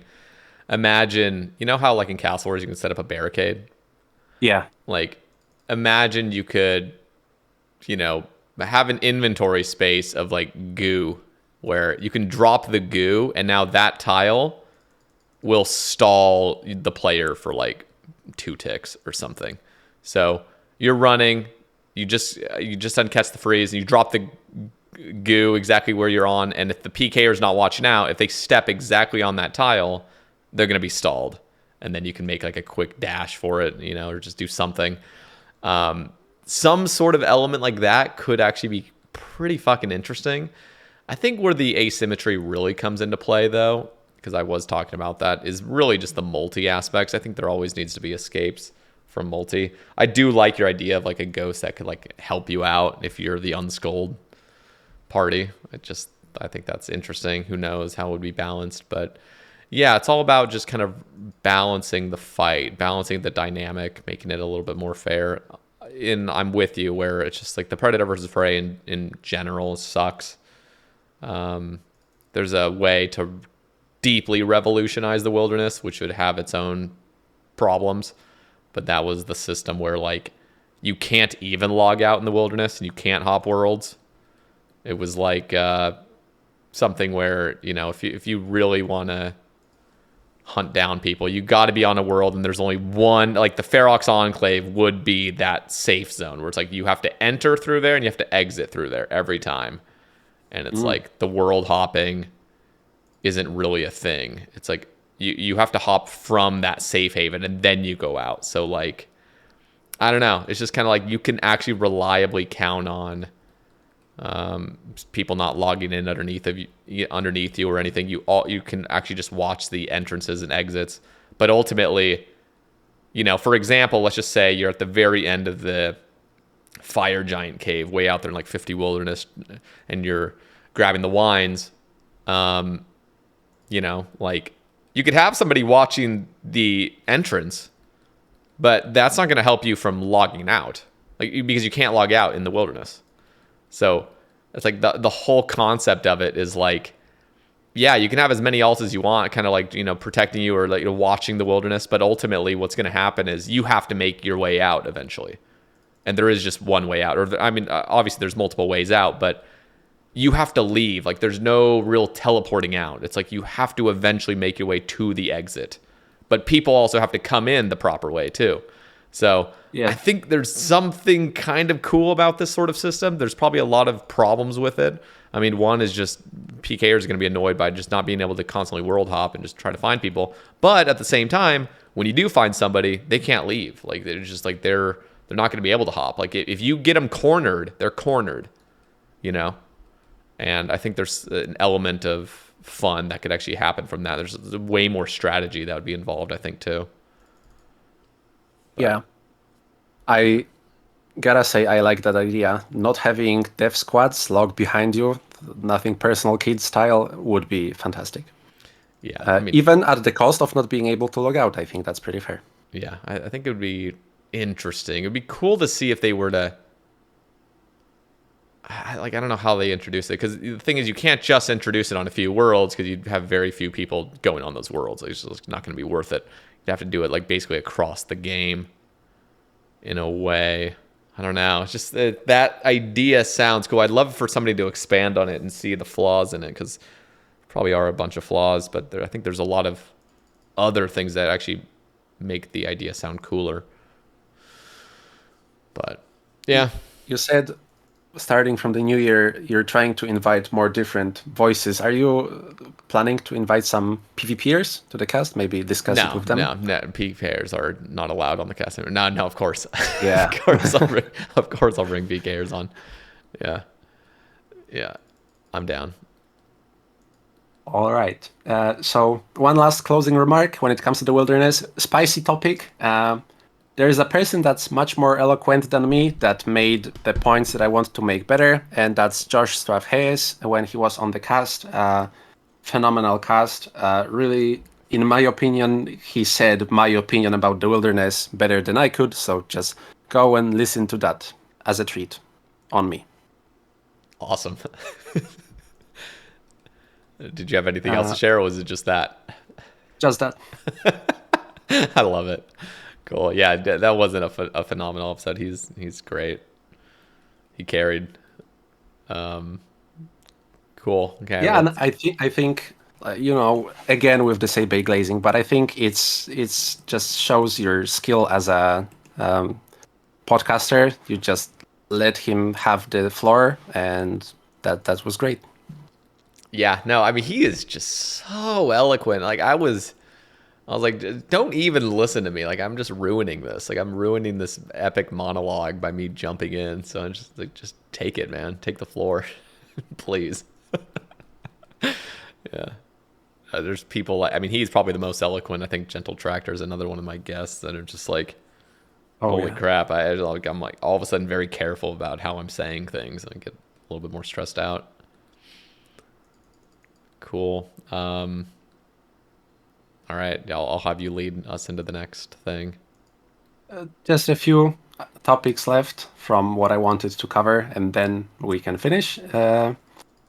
And we're getting into some really niche topics, so that's good. I think that it happened at the end of the cast. Oh, there we actually skipped one. If you, I will go to that if you don't mind. Sure. There is one concept of middle of the road skilling that I wanted to touch on really briefly. Um, I feel like, and I would like your opinion on that.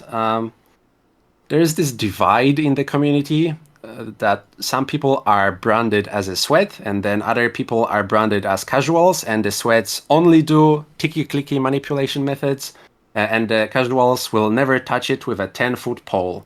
And I believe there is a very big subset of people that are just middle of the road, that they are actually interested in trying out some efficient, semi-efficient methods, maybe interested in trying some lighter form of tick manipulation. For example, I view myself as that kind of player. I love doing an activity where I can fletch at the same time. That just feels so good to me. Or when I was playing a bunker, I would run rooftop laps and try to blow glass at the same time. It wasn't that great, but it made me feel happy that I can combine those two activities. I know artifacts is one that I would love to try at some point because that just feels at home with this running plus another activity kind of thing. And I also tried some eat fishing on my free-to-play UIM when I was maxing fishing. So it was nothing like airy fishing. Very, you start your cycle with leather. I'm not good at that. I'm not interested in that. So I just cooked the fish that I fished. Tried to one tick the last fish, the salmon and the trout, because you can save one tick if you just manually re-click to cook that fish. That was a minor optimization. And then I fished a fish, and then I ate a fish to reset the skilling timer. Some skilling nerds will probably correct me that it's the other way around, but that's just so enjoyable, and it's not hard at all. And I feel like there's what I'm trying to get at. I feel like there is a big subset of people that would like to do those methods, and there is not that many shared. If you go to skilling discords, it feels like you get the top of the top methods, or alternatively, you get some alternatives presented as maybe multi-skill methods. I don't know if this is correct, but what I would imagine is, for example, if you want to learn how to fish, you get a cat eat barbarian fishing, and then as alternative you get driftnet, not an easier way of doing barb fishing, like maybe don't cut the fish. Because what I'm trying to get at is, I think one thing is there is some value in making or sharing methods that are simpler, just for people who are interested in putting in some effort. And second of all, do you think methods like that should be introduced into the game? One great example, in my opinion, which I didn't use, but I think it fits as an example, is using the Celestwords bark as a 4-tick. Just because it's simpler than clicking two things, and I just realized I cornered myself into a trap right now, but please continue. Yeah. No, I think I know that trap. No, I'm all about it. Like I just I'm at the point where just make it so if there's annoyances with methods, and it all comes, at least in my opinion, it's like most of the annoying skilling methods that people avoid, like you said, with a 10-foot pole, it's because it's just so much APM. It's just so much clicking. Like, you're going to break your fucking wrist doing it. Just too much. And yeah, I'm a fan of the Gnome Cube. You know that. Like, Mm-hmm. I want a one-click thing. Like, that's a huge reduction in clicks. It just is. And I don't think it's taken away anything from the actual skill expression. In fact, you can add more skill expression if you truly want to do. You could shove the darts and feathers right on top if you want more clicking. Most people don't. But yeah, just I'm totally with you. Just the general theme of making skilling enjoyable. Like, get rid of the annoyances. I'm even on board at this point with getting rid of like the quote unquote power mining or power woodcutting. Just dropping shit. Nobody wants to drop shit. Like, I understand it's kind of like been in the game for a long time, but dude, it's just, yeah, like, there's always gonna be an argument to like drop is always gonna be the most efficient, but at least very much minimize that difference. Like, for example, I was talking with Darts, or maybe it was Faye Poppy, I think, actually. We just touched on the idea of, like, imagine the Fossil Island hardwood trees had a log basket you could build there. Maybe it takes, 80 construction to build, or maybe, depending on the construction level, you can upgrade it, enhance it. And now that becomes a log storage thing. So you're chopping your trees, you're 1.5 ticking, and in my perfect world, it would be with a fucking gnome cube, which would be amazing. Fill up your inventory, run 4 tiles over to the log basket thing and dump it in, and then continue your cycle. Rather than the banking being obnoxious. I mean, Jagex is making strides in this direction. Like the mining guild having that 3-spot iron ore right next to a bank. They could even do it closer in the future. And I was even bringing up the idea of like the 2-tick teaks on Prif. Imagine you could build a little log storage right adjacent to it. So you don't even need to move. You chop the teaks, you bank them. You chop the teaks, you bank them in the log storage. And maybe there's a fee to it or something. Some guy's delivering it to your bank and you got to pay the fee or whatnot. But like things like that feel so good. Eliminating dropping. I'm sorry. Yes, there's probably 0.03% of the player base that enjoys the dropping mechanic. But you have to see the wider picture. People resist skilling.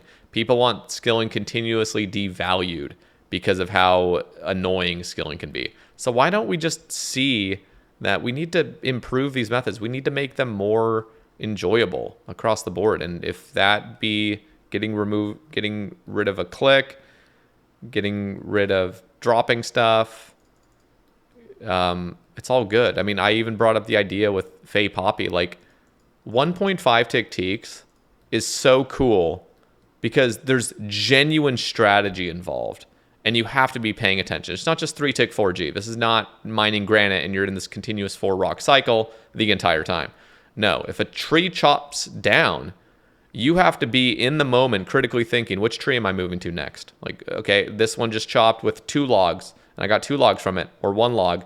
There's actually a differentiation. I didn't even know about this, but depending on if you got 1 or 2 logs at the end, it's going to either respawn in 16 ticks or 17 ticks. And these elements are really cool to skilling.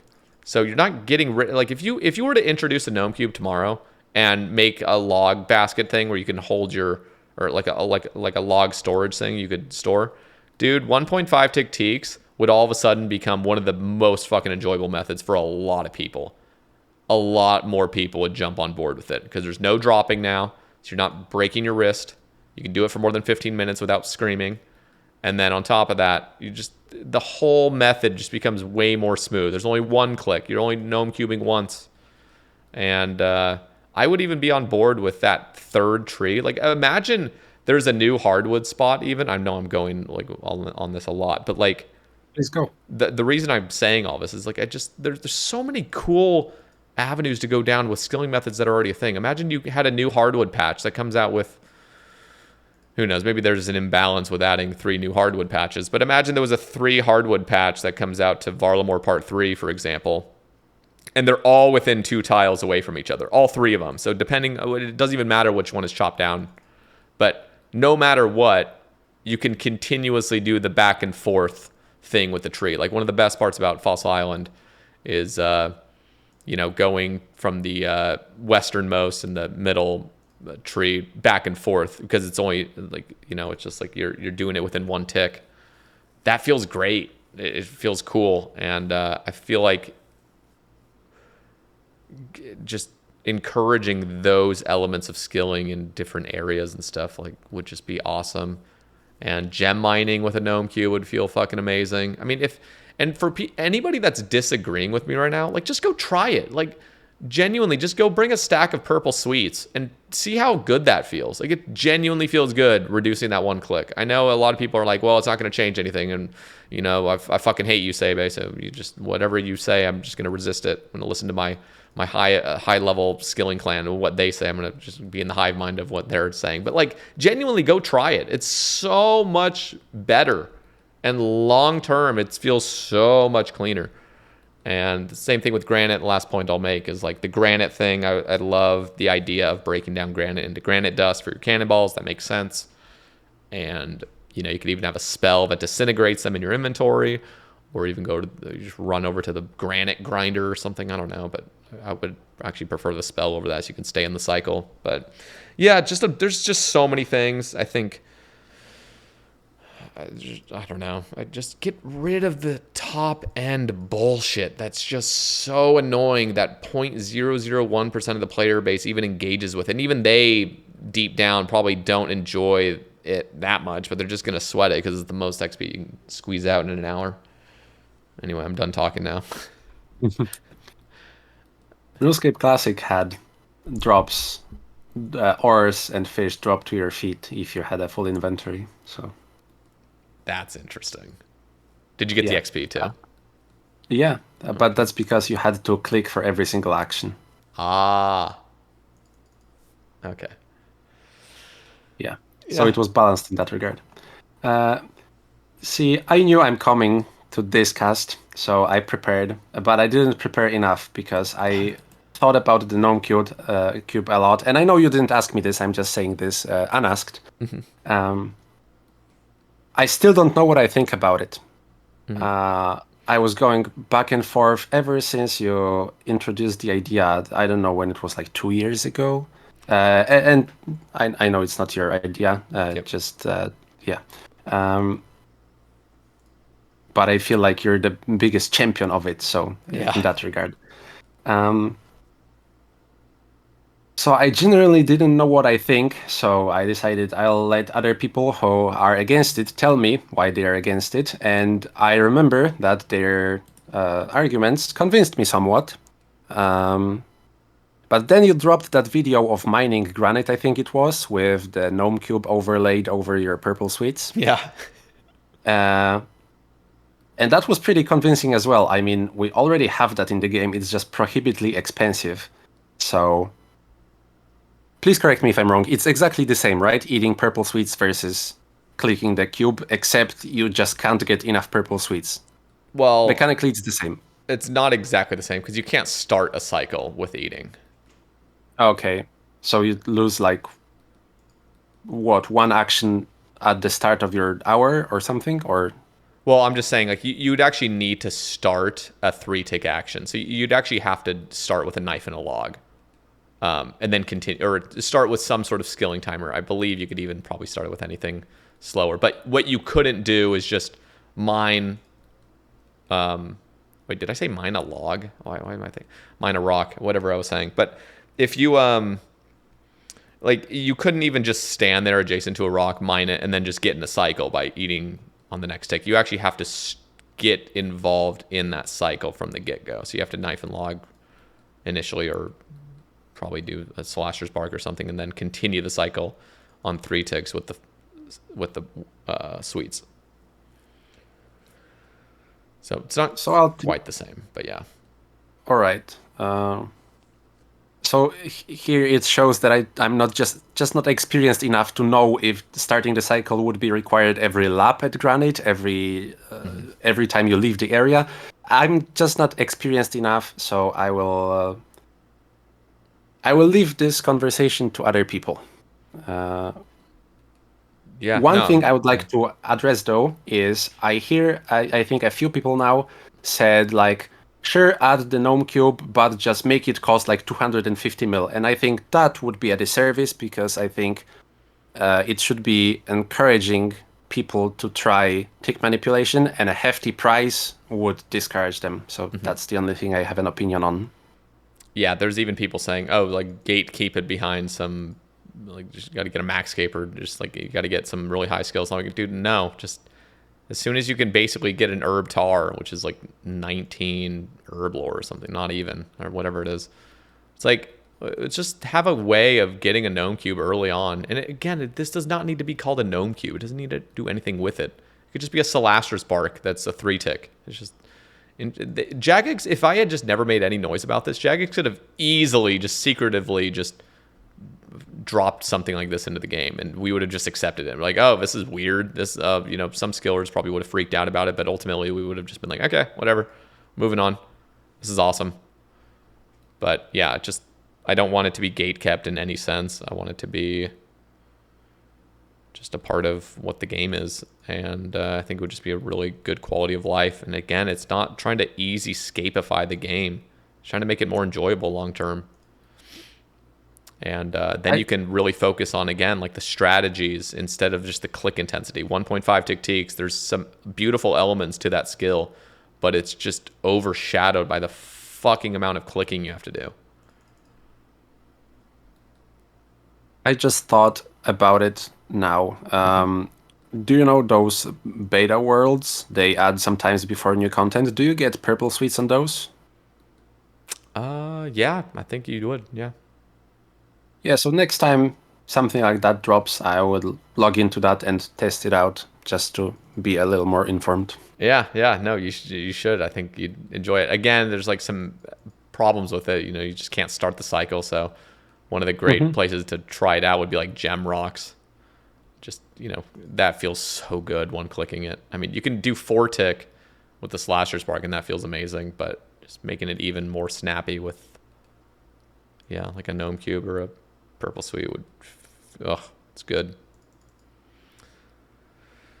So yeah, I would encourage people to give it a try if you want to go on a tournament world and test it out. If you're actually apprehensive about it, it feels good. It feels good doing it. And long term, it would definitely encourage longer hours of like nice flow state skilling. Because I like flow state skilling. I'm one of those people that I don't get wrist pain, but I get wrist discomfort. Like I don't want to keep clicking right now. Like I just want to chill out a little bit, and so reducing that in any way is good, as long as you're not killing the method, like the vibe. Yeah. All right, what's next? I could talk about NoQ all day. I won't. A little bit of RuneScape history now. Do you know what instant demo was? No.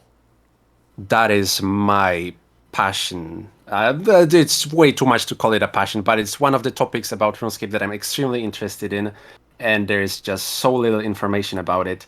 And I even think that it would be not a half bad method to just think to add to RuneScape right now.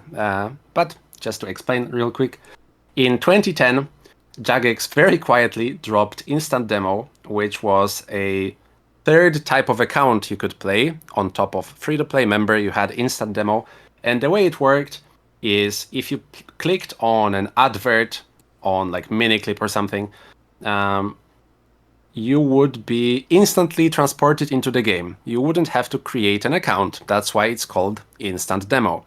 And then you could play a very limited version of the game. It was a cat free-to-play area. It was from Lambitch Swamp to Varrock. No wilderness, and pretty much taller than it is wider. The furthest point east was Varrock East Mine, and the furthest point west was Grand Exchange Cook's Guild, I believe. There was a level 20 cap. They had a separate world for it, which was world 901. And that just sounds so cool to me. I'm every once in a while Googling it, trying to find some old RuneScape forum threads just to collect some screenshots. There is a very cool article on the RuneScape 3 wiki, so if you or any of the dear listeners that managed to survive up to this point with my rambling want to read up about it, just check Instant Demo on the RuneScape 3 wiki. That is something that I'm absolutely obsessed with, and I tried to recreate it in old school a few times, but I never was able to do it justice because level 20 cap is, you can't recreate it on old school without some weird arbitrary restrictions like, oh, I just won't do anything that requires higher level than 20, and then you shoot your bow a few more times and then you're level 21. But on top of that, there were a few other restrictions that were some more, some less recreatable on RuneLite. One of them was your bank was only 34 bank slots. Mm-hmm. So you could just fill your bank with fillers, and that's pretty good. If you wanted to recreate that because you're obsessed. And another one was, in my opinion, the worst one. was you had a 200k wealth cap, and what that meant that everything in your inventory and that you have on you, which is items that you wear, plus everything in your bank, was summed up. And if the value of all that, based on like the game value, exceeded 200k, you could no longer pick up anything. So that just sounds like a nightmare, and probably was made so people were incentivized to just go and upgrade to free to play. Upgrade to free to play, by the way. Very cool. And I don't know. I just wanted to talk about it because it's such a niche thing in the history of RuneScape. I think it's really cool. I think maybe recreating it with all the restrictions is silly and nobody would have fun doing it. I think there is potential for a really cool Snowflake series that I just wasn't able to give it justice on YouTube if everyone's interested. And I even think that if right now Jagex made it so you can go into the game and play like a limited version of the game without making an account, that would be a reduced barrier to entry. That might be a good way to interest new players.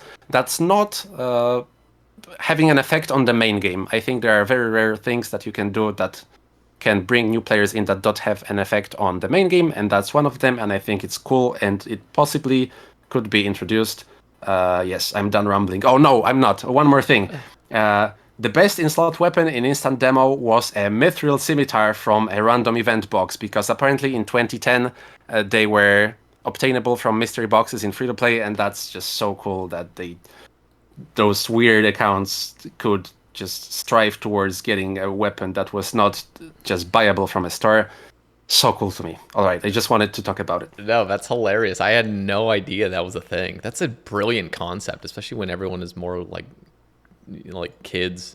You know, we were just all kids, and so being able to just instantly jump in, that's awesome. Yeah.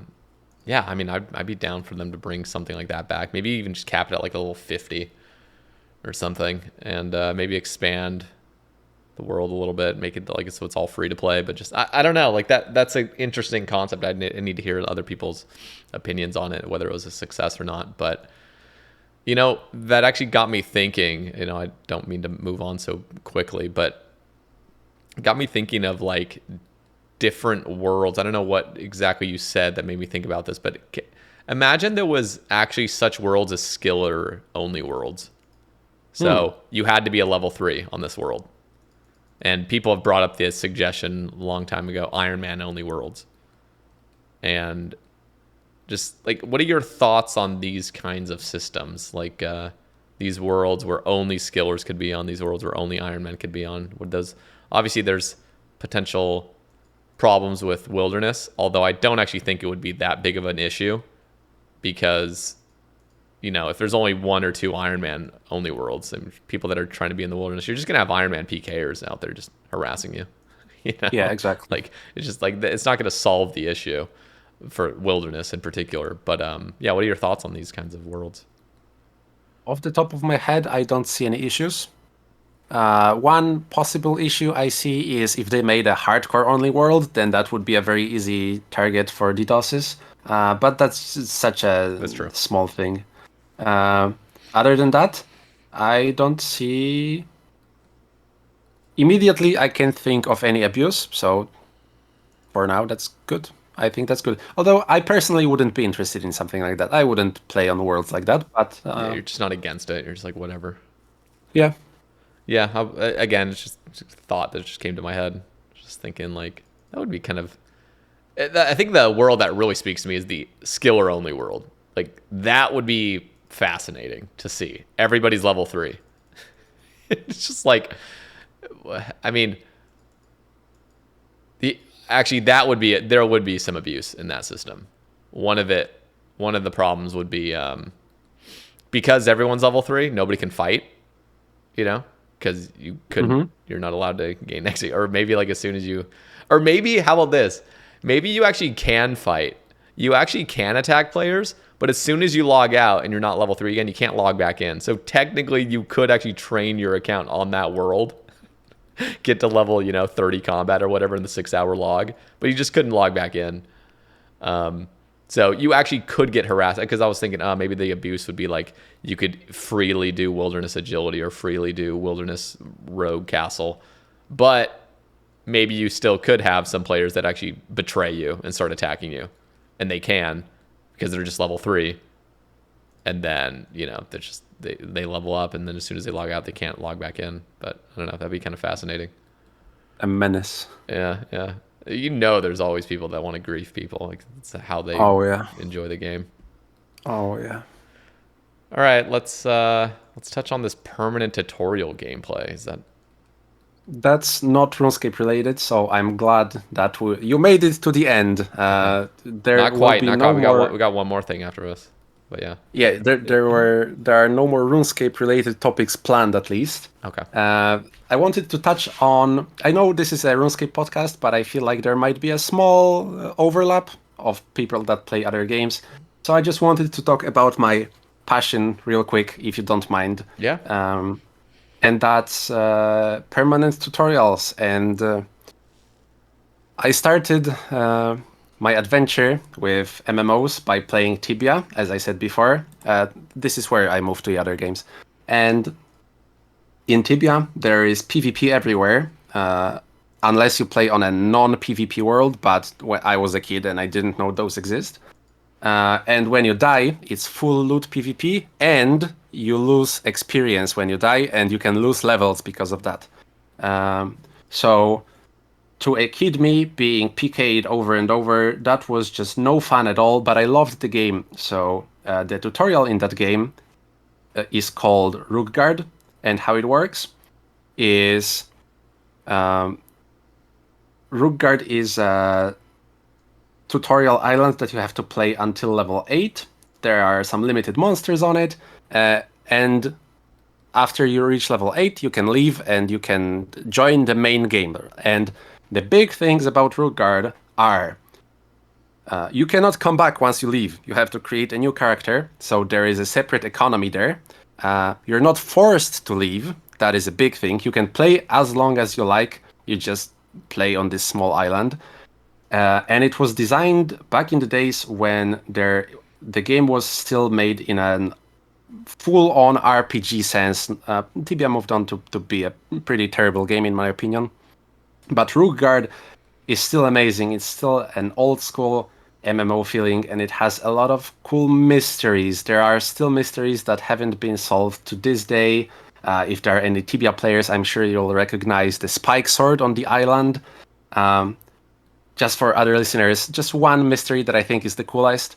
There is on the island, there is a very small, tiny island at the top that you can see that has fire on it, and there is a sword lying on the fire. And the sword is better than any other sword you can get on the island, so people who permanently play on Rookguard, called Rookstayers, were very interested if there is a way to obtain the sword, called the Spike Sword. And there were some notes, some hints that there is a quest that it might be possible. There is also a Minotaur mage that you can see locked behind a wall that nobody can get to. There is a ghoul that's locked that nobody can get to. There used to be a tarantula, which is a stronger monster, that nobody can get to. There are those graves that spell some hints about people who had the sword in the past and they returned to the island, but then they lost it. But nobody could find a way to retrieve the sword. And then at some point, there was this leak of the game. The game files leaked, and people found out that if you stand on those two specific tiles in a specific order, the sword disappears. Whoa. Disappears from the island. It's no longer there. People tried to fish it from the sea, fish it on the island, tried to find it, spawned anywhere. It's just not there. That's the furthest the mystery has gone. So a young kid that stumbled upon its passion project, that was Rookguard for me. I joined a fan site. I started freelance translating articles about Rookguard for them. I started posting pictures. It was a magical time, and it made me obsessed with those permanent tutorials that you can play. So I would really quickly want to touch on another one. Shout out to all the Rookstayers out there. Game's shit now, but you keep on the torch. And another tutorial that you can play forever is in Guild Wars. The area that you start, the area of Ascalon. This is not a spoiler. About 30 minutes into the game, it burns. It's burned. There are those char invaders that cook out a plan to summon this massive rain of fire on Ascalon, and it becomes seared. It turns into a burnt desert. So the area that you can play before that happens is called, of course, Presearing. And that's where my name comes from, because that's just such a lovely area. There is a surprising amount of content for such a limited area. It's absolutely beautiful. If you find a moment, dear listener, or you, Sae Bae, if you're interested after the cast, Google Presearing, and just go to Google Images, and it's this beautiful autumn lush landscape. It feels like home. Even I feel like to people who didn't grow up playing it. Sadly, Guild Wars is not free to play. Otherwise, I would highly recommend everyone to download the game to just try out the first tutorial area. The rest of the game is phenomenal, by the way. It's nothing like you've ever seen in MMOs. It has such a depth, but I'm just focusing on the tutorial area.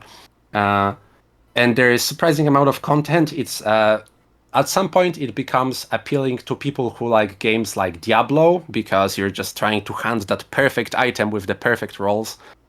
But yeah, Presearing that's home. RuneScape is the best game, but Presearing is where I feel at home. And there is a few titles you can get in the area. Think of it like game achievements or something. And one of the titles is called the Survivor, and you have to get max level without dying at any point. And if you die, that resets your progress.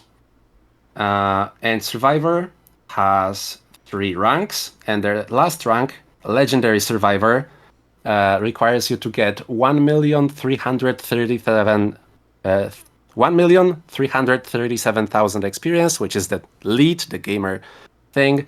And just for some context, you get about 1,000 XP a day. So that's like 4 to 5 years of playing every day in Presearing to get that title. And in December of last year, I joined a very limited few who managed to achieve the Legendary Survivor title in Presearing. So yeah, I just had to flex. I had to. But yeah, fantastic game, fantastic area. Permanent tutorials are my passion. Now I'm just imagining some snowflake account build. There's probably already one that's permanently locked at Tutorial Island, and all he does is just camps there. I have one. Really? That was my very first account that I made on Old School, actually. Is he still locked there? Yeah. Wow. They actually devalued one of my grinds recently. What was that? So what you can do on Tutorial Island in Old School, oh my god, huge nerd alert, but at this point I think only the biggest nerds are still listening. What you can do is, the level cap for everything is level 3, so you cannot exceed that. But what you can do is you can go back to fish some shrimp and then cook them and then bank them as a way of proving that you did it. And if you just calculate your imagined levels, you could do that if you wanted to. So I did that for smithing a little bit. Oh my god. Yeah, I have, I think, 13,000... no, 1,300, Jesus Christ. I mean, even that, what the hell? Bronze daggers.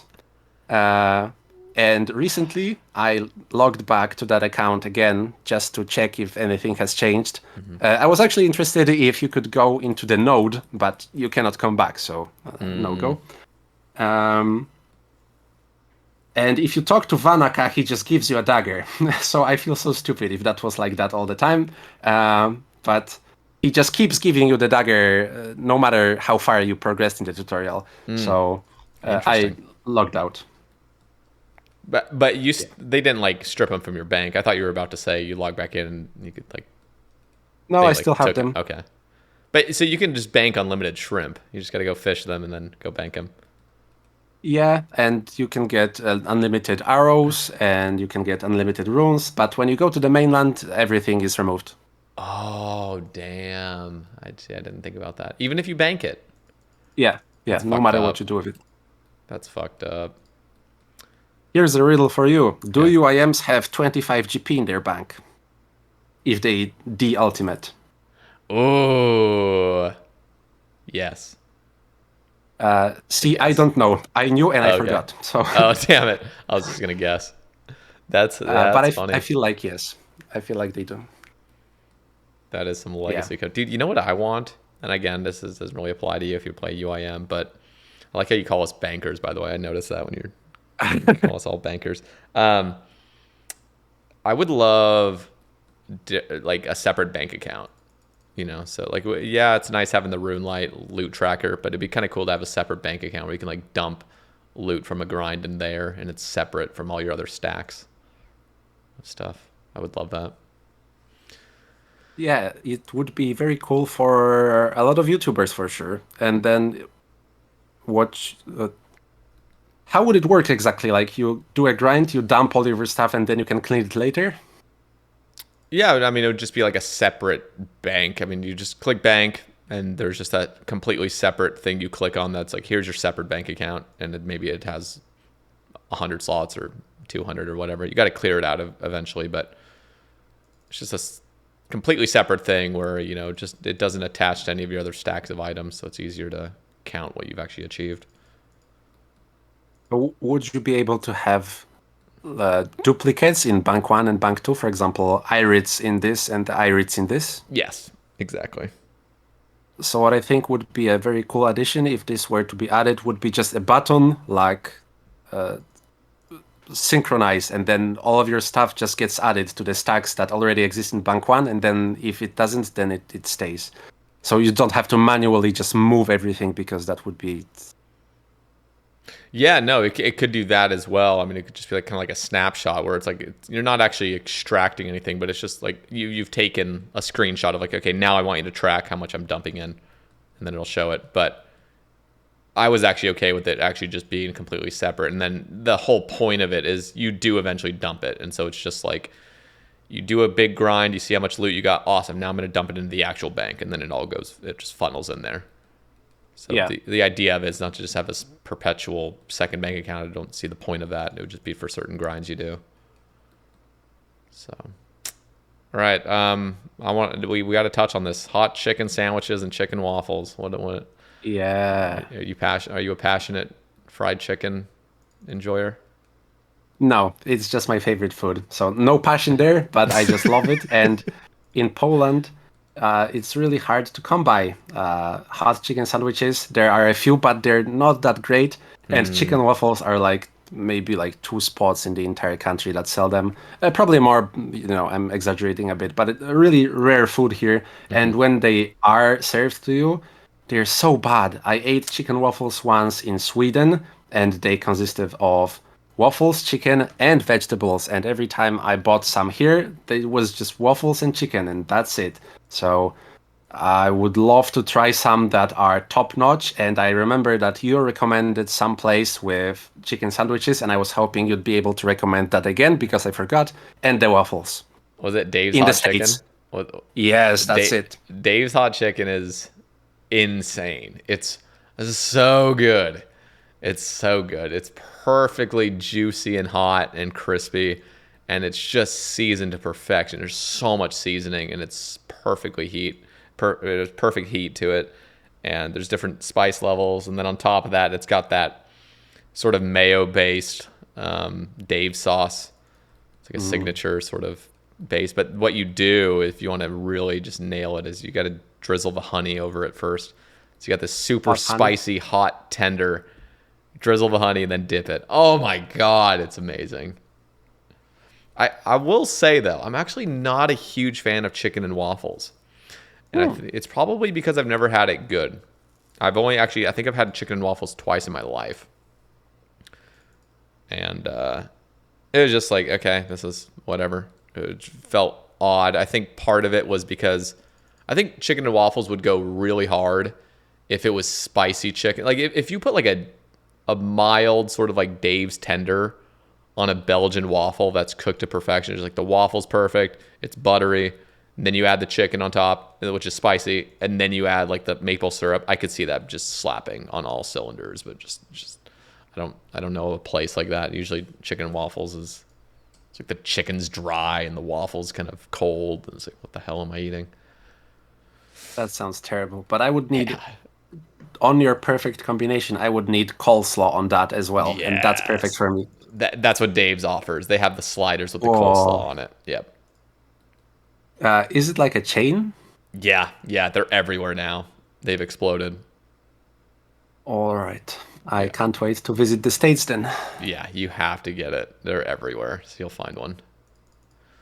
Yeah, I've had a New Year's resolution of not eating out. I've already messed up twice, but I'm trying to stick to it. You know, I'm not just gonna throw everything out the window. I'm just gonna get back on the wagon. But it's hard because I do have a Dave's Hot Chicken next to me, and we even have a Chick-fil-A now that opened up near me. And there's a Popeyes several miles outside of the city that I like, and I'm just like, dude, I just love fried chicken. Like I love it, and I'm always craving it, but I try to resist. We got a wing stop as well, which I love.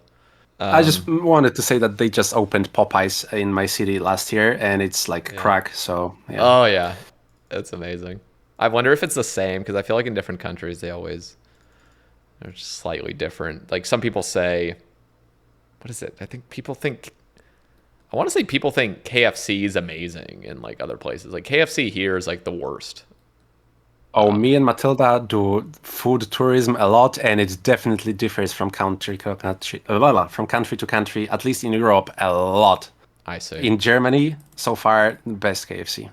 Okay, that's fair. I think it was.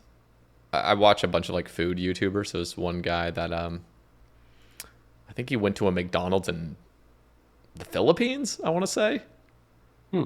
or maybe it was Thailand. I can't remember which one it was. I think he probably went to both. But the McDonald's menu at one of those countries just seemed amazing. Like it was so cool. Like they just had so many different options that were just way cooler than what we have here. McDonald's here has just gone downhill so hard. Anyway, yeah, I could talk about food all day now. I'm getting hungry, but we've been chatting for a while, and this has been phenomenal. Presearing, this was great. I really appreciate you coming on. I'm wishing you the best of luck on your YouTube adventures. Congrats once again on 4K subs. Wishing you the best this year, and I'm assuming you're going to be continuing that. So I'll have your link in the description. I'll have I guess your Twitter, your YouTube, and do you stream on Twitch? No, if I could have those two, that would be wonderful. Thank you. Perfect. All right, guys, go drop him a follow on his links for me. And if you guys want to support the cast, as always, there's a YouTube membership link and a Patreon link down in the description. And there's several exclusive episodes now. You can check them out. Just had Randalicious on yesterday, so you can check that out. And thank you once again, Presearing, for coming on. Thank you very much for inviting me.